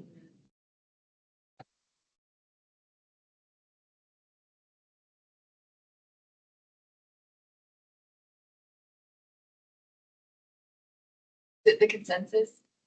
No, it had to do with like.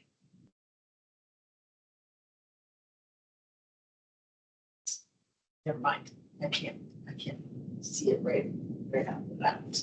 I have one last question. Mhm. So, my civic association, this was a couple of years ago, asked me to come and speak to them, and I said, no, thank you. If I had wanted to speak as an individual, I could have, but if I had wanted to, if it happened like today, I would have to go through the process, right? Or would I be able to speak? I think if they're inviting you to speak on behalf of the commission, I think you'd probably have to coordinate that with me. Okay, Because I think technically I'm the one who's supposed to represent us publicly, okay. but I think I can say, yeah, I'm fine with that, Karen, like go. Or do I ahead. have to go through? I don't think you have to go. through I don't, not currently. Okay. The new rules. Well, I said no, because I didn't want to.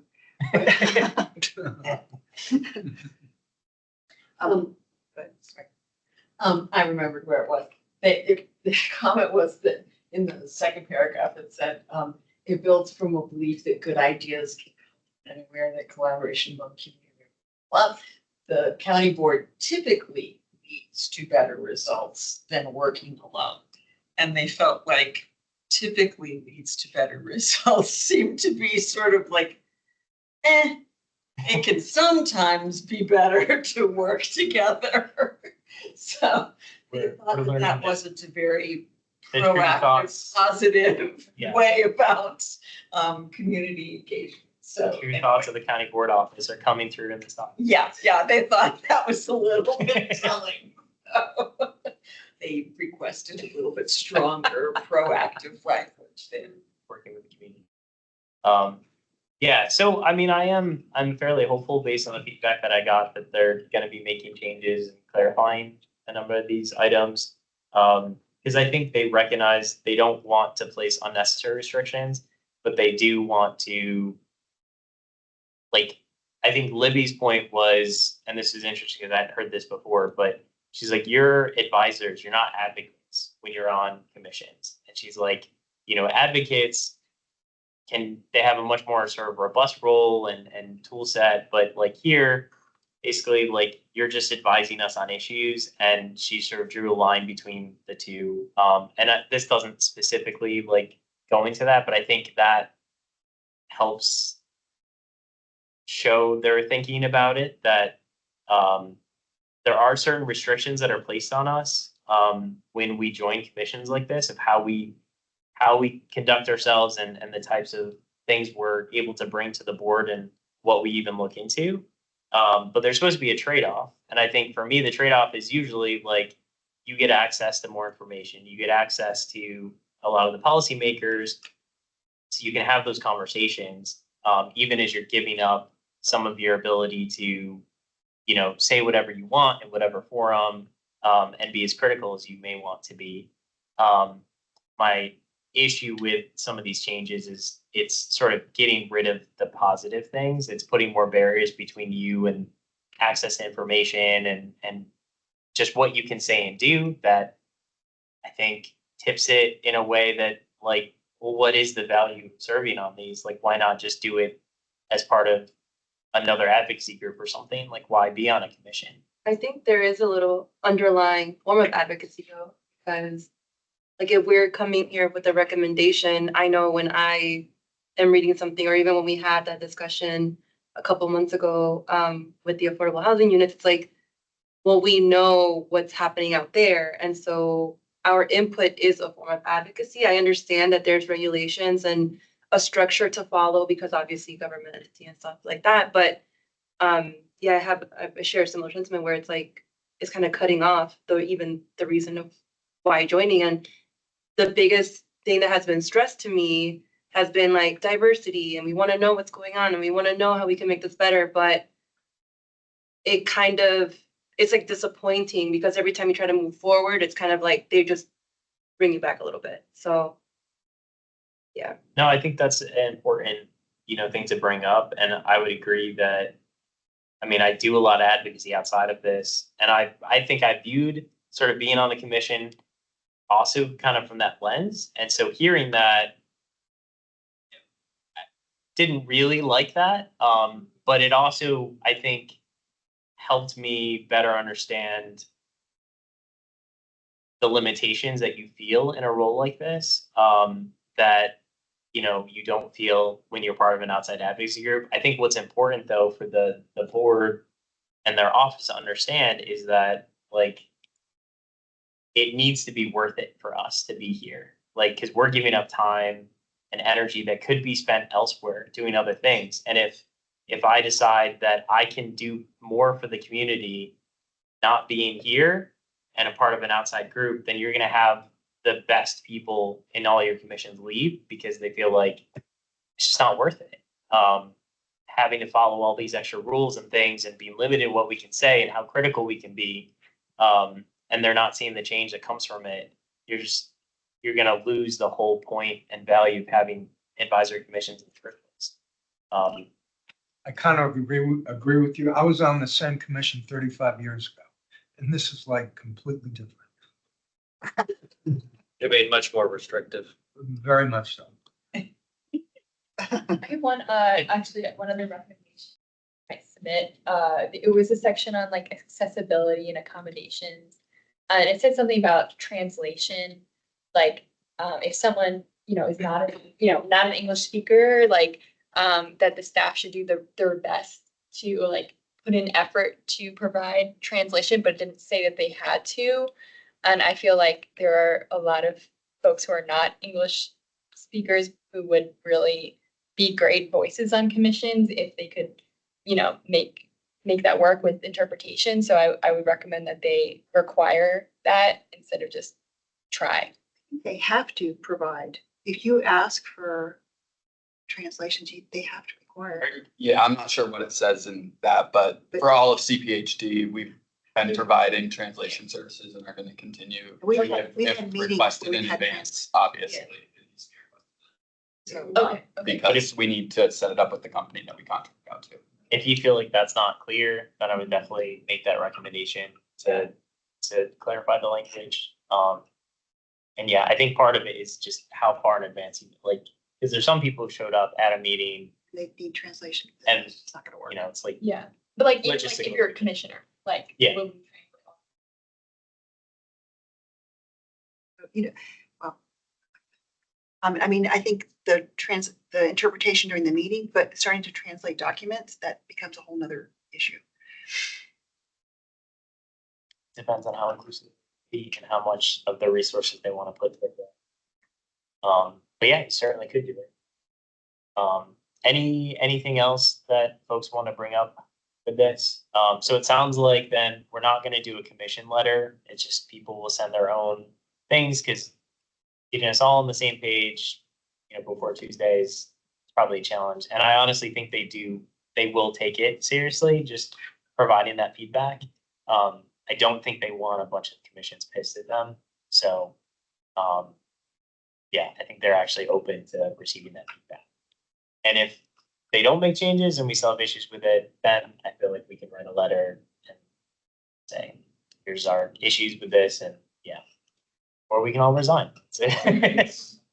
Whatever, yeah. Anything else before I move on? Okay. The next item is public engagement and housing policy making, which I feel like is a confusing title that I came up with for this. I had multiple people reaching out. What is this? What does this mean? So in our plan at the beginning of the year, we talked about one of the areas was we want to increase public engagement with historically marginalized populations in housing policy making and planning. And this is another area that I talked to Matt and Susan about that I'd like the commission to come up with some recommendations to the board on how they can better do that. And I know I've raised concerns to the commission, especially like the SPRC process, that renters haven't been included when you have a residential building that's getting redeveloped. And they have the condo owners across the street, but none of the people who live there are actually represented. And I'm like, this isn't fair or equitable that the people who are most impacted by this change don't have a seat at the table. And the response from staff was, well, they're not organized, so it would have been really hard to decide fairly who gets to be there. And I was like, well, the solution can't just be, well, then none of them get a seat at the table, because it would have been hard to figure out how. So I've had those conversations with planning staff as well as the chair, vice chair of the planning commission. But I think there's a lot of other areas too. And I know I've talked to the commission about how when we do like area plans, like the Clarendon or maybe sector plan, and even Langston Boulevard, that I think the county spends too much of their engagement efforts on the current neighbors who live there today, and not enough on the people in the community who feel like they can't live there because they can't afford it or some other reason, but they would love to move there if we made changes to the plan that facilitated that. And what we end up seeing a lot of these plans is like the changes are scaled back, or certain areas it just doesn't change because the current residents are like, no, when I bought my home here, I was very happy with the neighborhood. I don't want the neighborhood to change. So this should just stay the way it is. And if that's most of the feedback that the county staff are getting, the plan is going to reflect that. And then the people in the rest of the community are like, well, wait a minute, we had an opportunity to do this, this, and this here, but why isn't that reflected?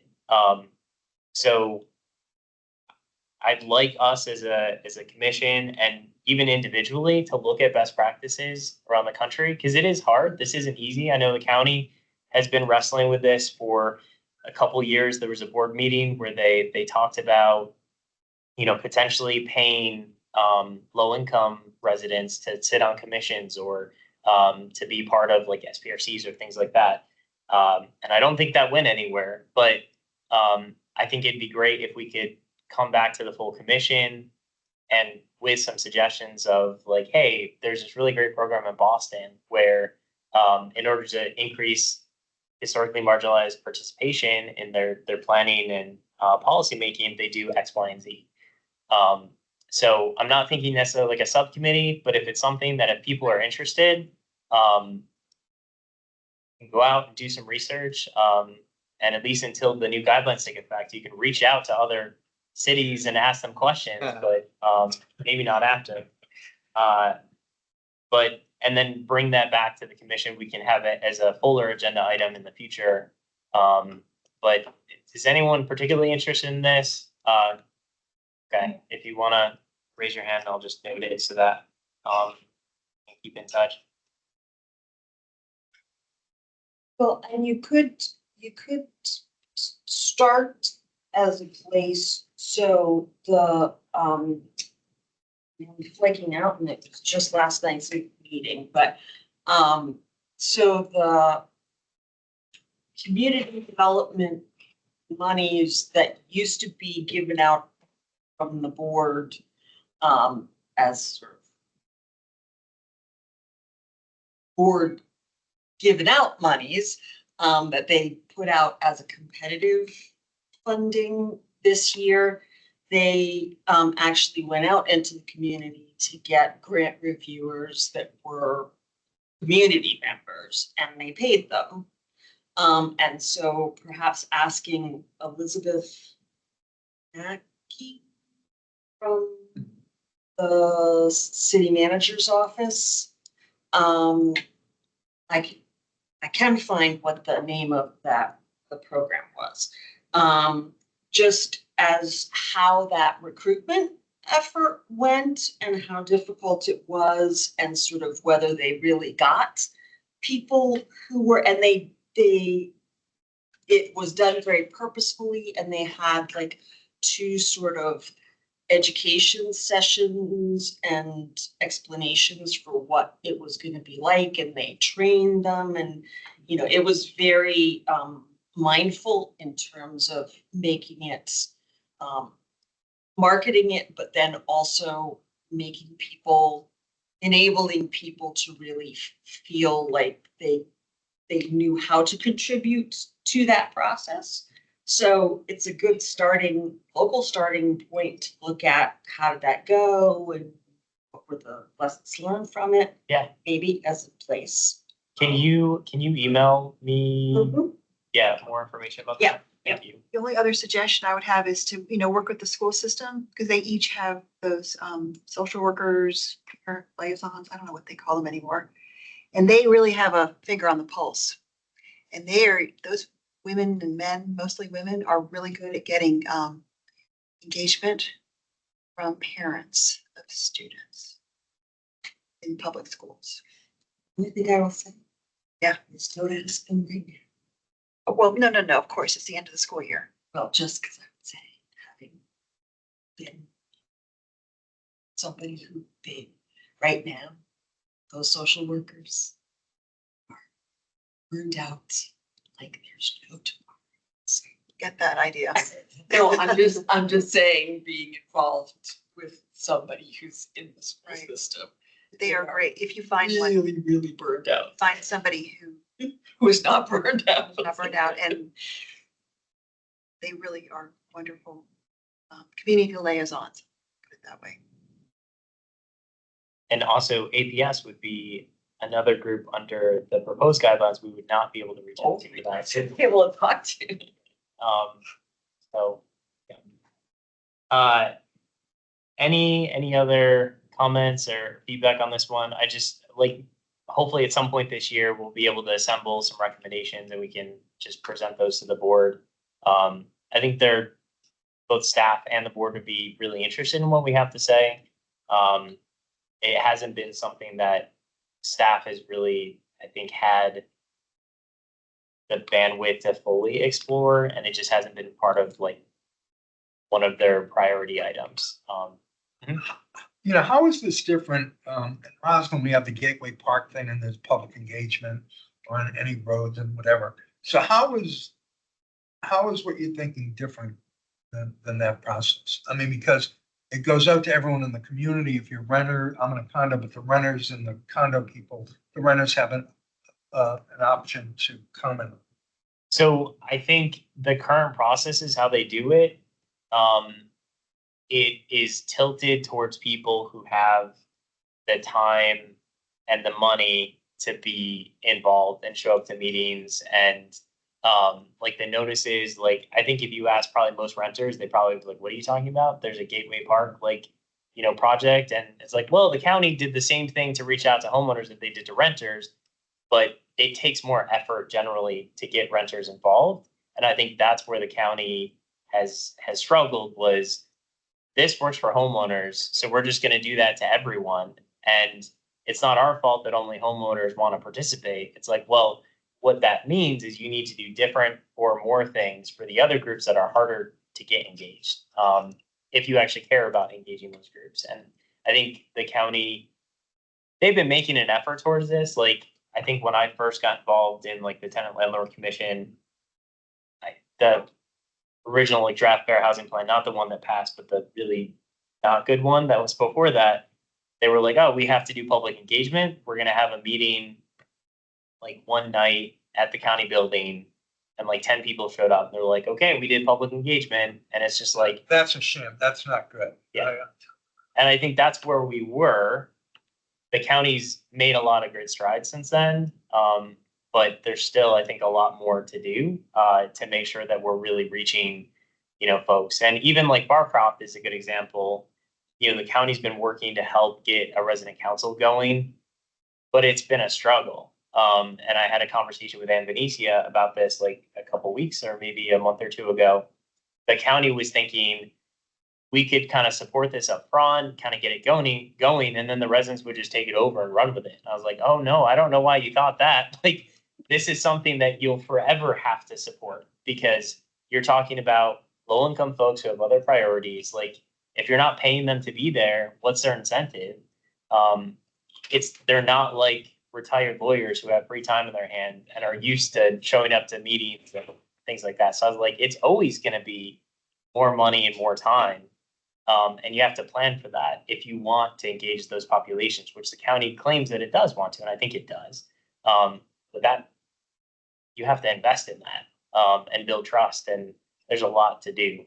So I'm hoping that we can kind of lay out some of what we think those steps should be. Anything else there? Cool. Okay. Next item, development updates. So I just have one update tonight. It's extremely similar to last month's update because it is another Barcroft use permit update. So on June 15th, the county board is going to consider the fourth neighborhood form-based code use permit for preservation and renovations at Barcroft Apartments in buildings 47 and 48. And this contains 73 of the property's 1,335 unit total. So the applicant is proposing incorporating 4 type A units and 2 3-bedroom units into the unit mix, which is the overall unit mix is staying the same, but they're doing this by reconfiguring existing layouts and getting rid of unneeded maintenance areas. And so all the reconfigured bedrooms are going to be statewide building code for 2 people, for occupancy for 2 people. The accessible unit entrances will have new entry canopies, accessible ramps and pathways to the units, and 4 ADA parking spaces. Consistent with previous use permits, the applicant proposes entry canopies only over the entrances to the accessible units, as all other main entrances have internal vestibules, which provide shelter for residents before they access their units. The units in this phase will average up to 60% AMI upon renovation completion. It is anticipated that this phase will include 30% AMI units as part of the overall financing mix.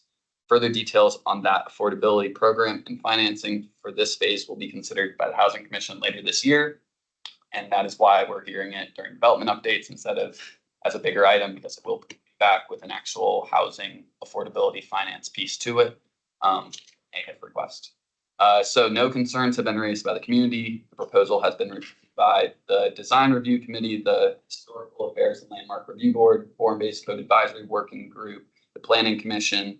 On Monday night, they went to the Planning Commission, where following brief discussion, the Planning Commission recommended unanimous approval of the use permit. Staff is recommending approval of the use permit subject to the conditions of the staff report. So it's just a development update here, but and very similar to the use permits that we've heard before. There will be some more similar renovation use permits still.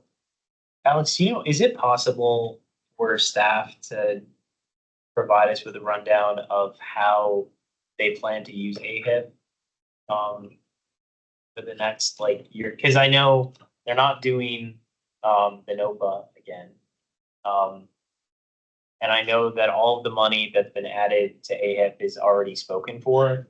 And we get a breakdown of where staff plans, out of the 21.5 million that was provided for AHIP for FY25, where is that going? Where the AHIP from the current fiscal year going?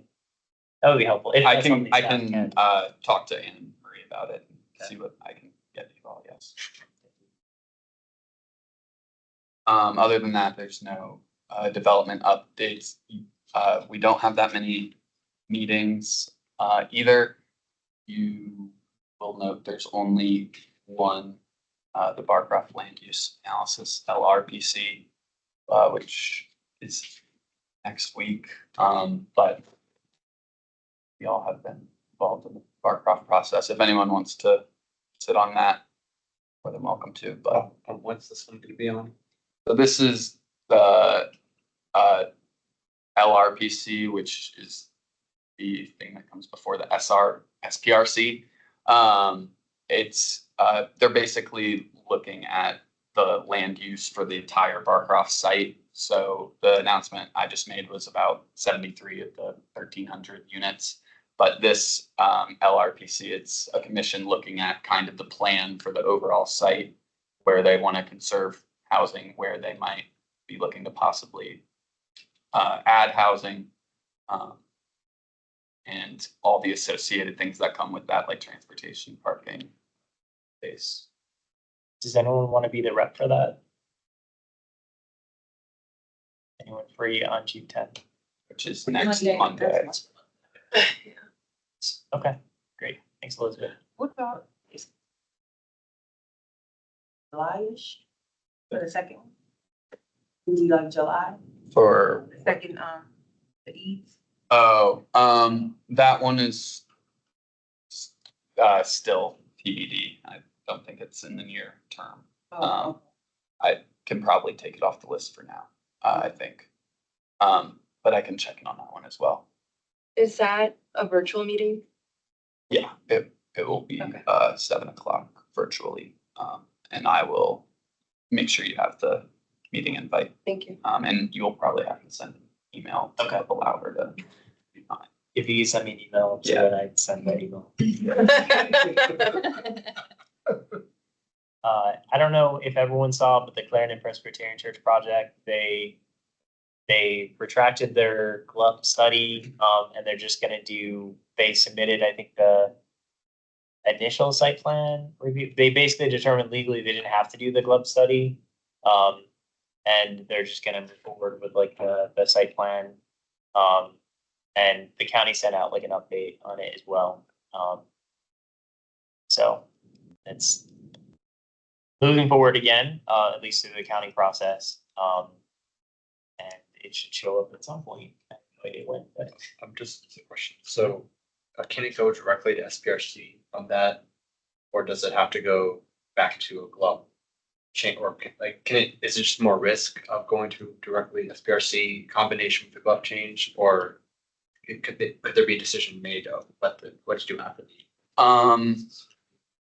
I don't want to speak for the applicant, but so the process going forward from here would no longer include a GLUB study at all. So it would just be, so they just submitted their conceptual site plan review, and then there's a more full submittal that comes in later. That's the full 4.1. And then there would be an SPRC process after that, and then come to the commissions and county board consideration. But like they could still make a change to the GLUB at the SPRC, but usually the GLUB study, it's already kind of baked in, so it's like a more guaranteed. The GLUB study is basically a study that creates a recommendation for the site. And then eventually, when that site plan comes forward, the county board takes that GLUB study as a policy document to kind of consider the new site plan. Yeah. And that's it for our development updates. cool. Subcommittee and liaison reports. Home ownership subcommittee, exciting news. I guess. So I did speak with Caitlin, and they're still in the process. The good news is that the homeownership subcommittee will see the information first. And then the housing commission will see it after that. So we will be able to provide feedback at the subcommittee meeting, whenever that may happen. It sounds like before August was what Ann Venetia was seeming to. Staff has no interest in having it be after August. That sounds good. So, Um, and it sounds like CLTs are gonna be. a part- yes, CLT is part of the consultant recommendation, so. We'll see. More to come. But that's all the news I have. Great. Unless something I Nope, don't know. Nikki, legislative priority subcommittee. So we will be meeting later this month. I sent out a Google form. I think, did you guys get it? I'm sure. Okay. So yeah, fill that out by Sunday and then get a time of the books. Good. Anything else with SITSAC?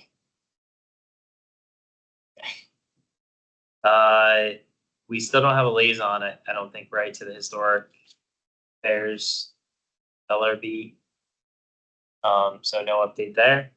Community Services Board, we don't have a liaison. C2E2. Yes, so Helen, I don't know if you got the email from Joan, date So option, that's why I got that email. Okay. but she's emailed the chairs of all the board, the commissions that might be on this joint subcommittee, even though it actually does not require, apparently, it's not gonna require a staff person because we're limited to 2 people from each commission. Hopefully the new policies will not prevent that, but, supposedly they were thinking of starting to meet as early as next week, but I haven't heard yet about the actual date. So I will respond to the email. I saw that in subsequent responses and I was like, what is this about? Like, why am I getting this? Yeah. Cause I think it came from, it was like Susan Cunningham is sponsoring this or something. I'm Yeah. like, what are you talking? Yeah, But okay, sorry. that's helpful. That's, cause I don't think it mentions C2E2 in it. It was very big. The email Yeah. was- And it didn't say which commissions were a part of it. And I was like, what? How do they- oh, yeah, so that's helpful. But Now they- in context. I We were will looking to do like an 8 AM meeting, just so you know. Oh, yeah, I did see that too, which was not great. What does that stand for? The Climate Change, Energy and Environment Commission.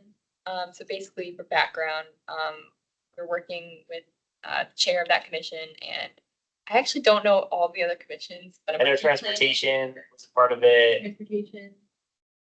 I'm not sure if planning is or not. Is there like a pedestrian? Thanks.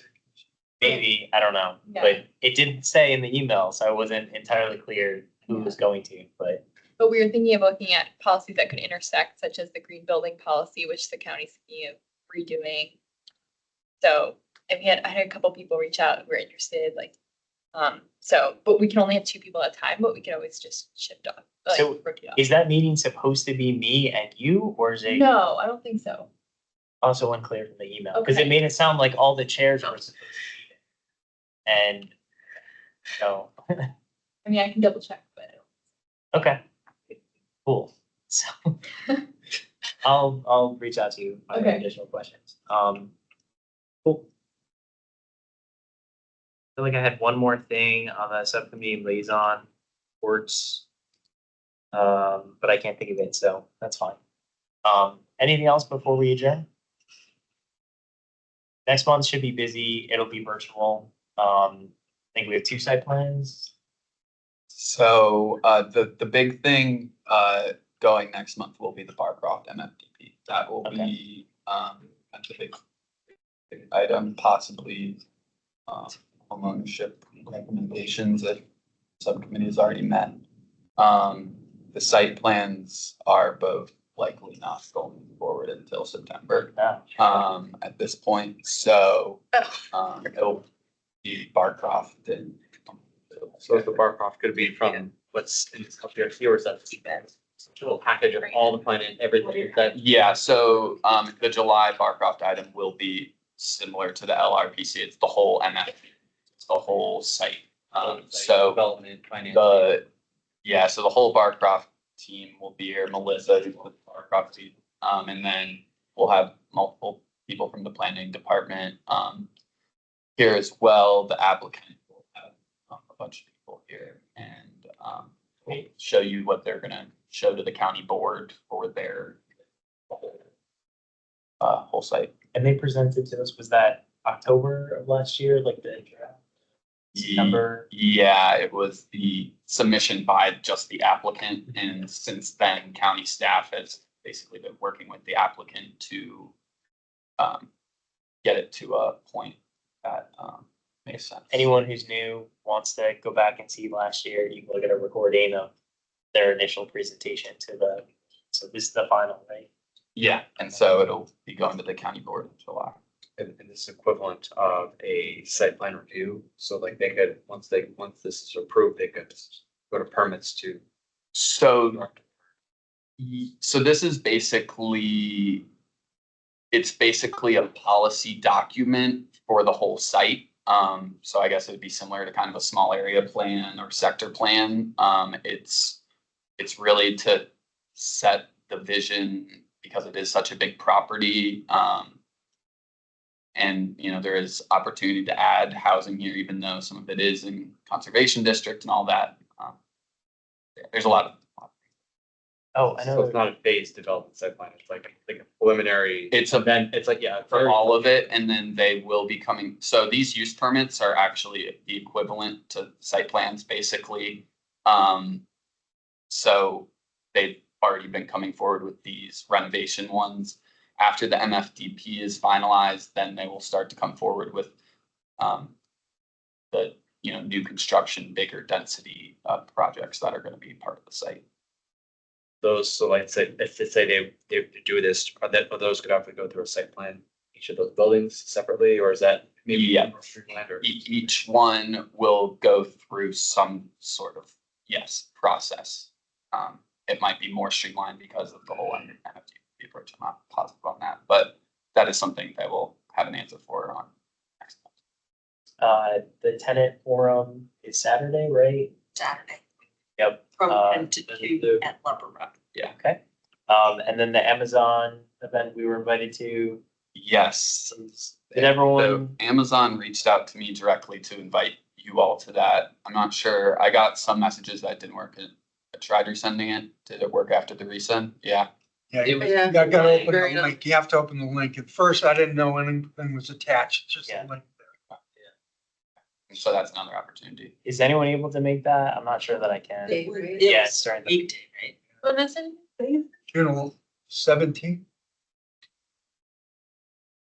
but it'd be great if at least someone could go and report back. Yeah, June 17th from 10 a.m. to noon. Yeah, I will try and go. I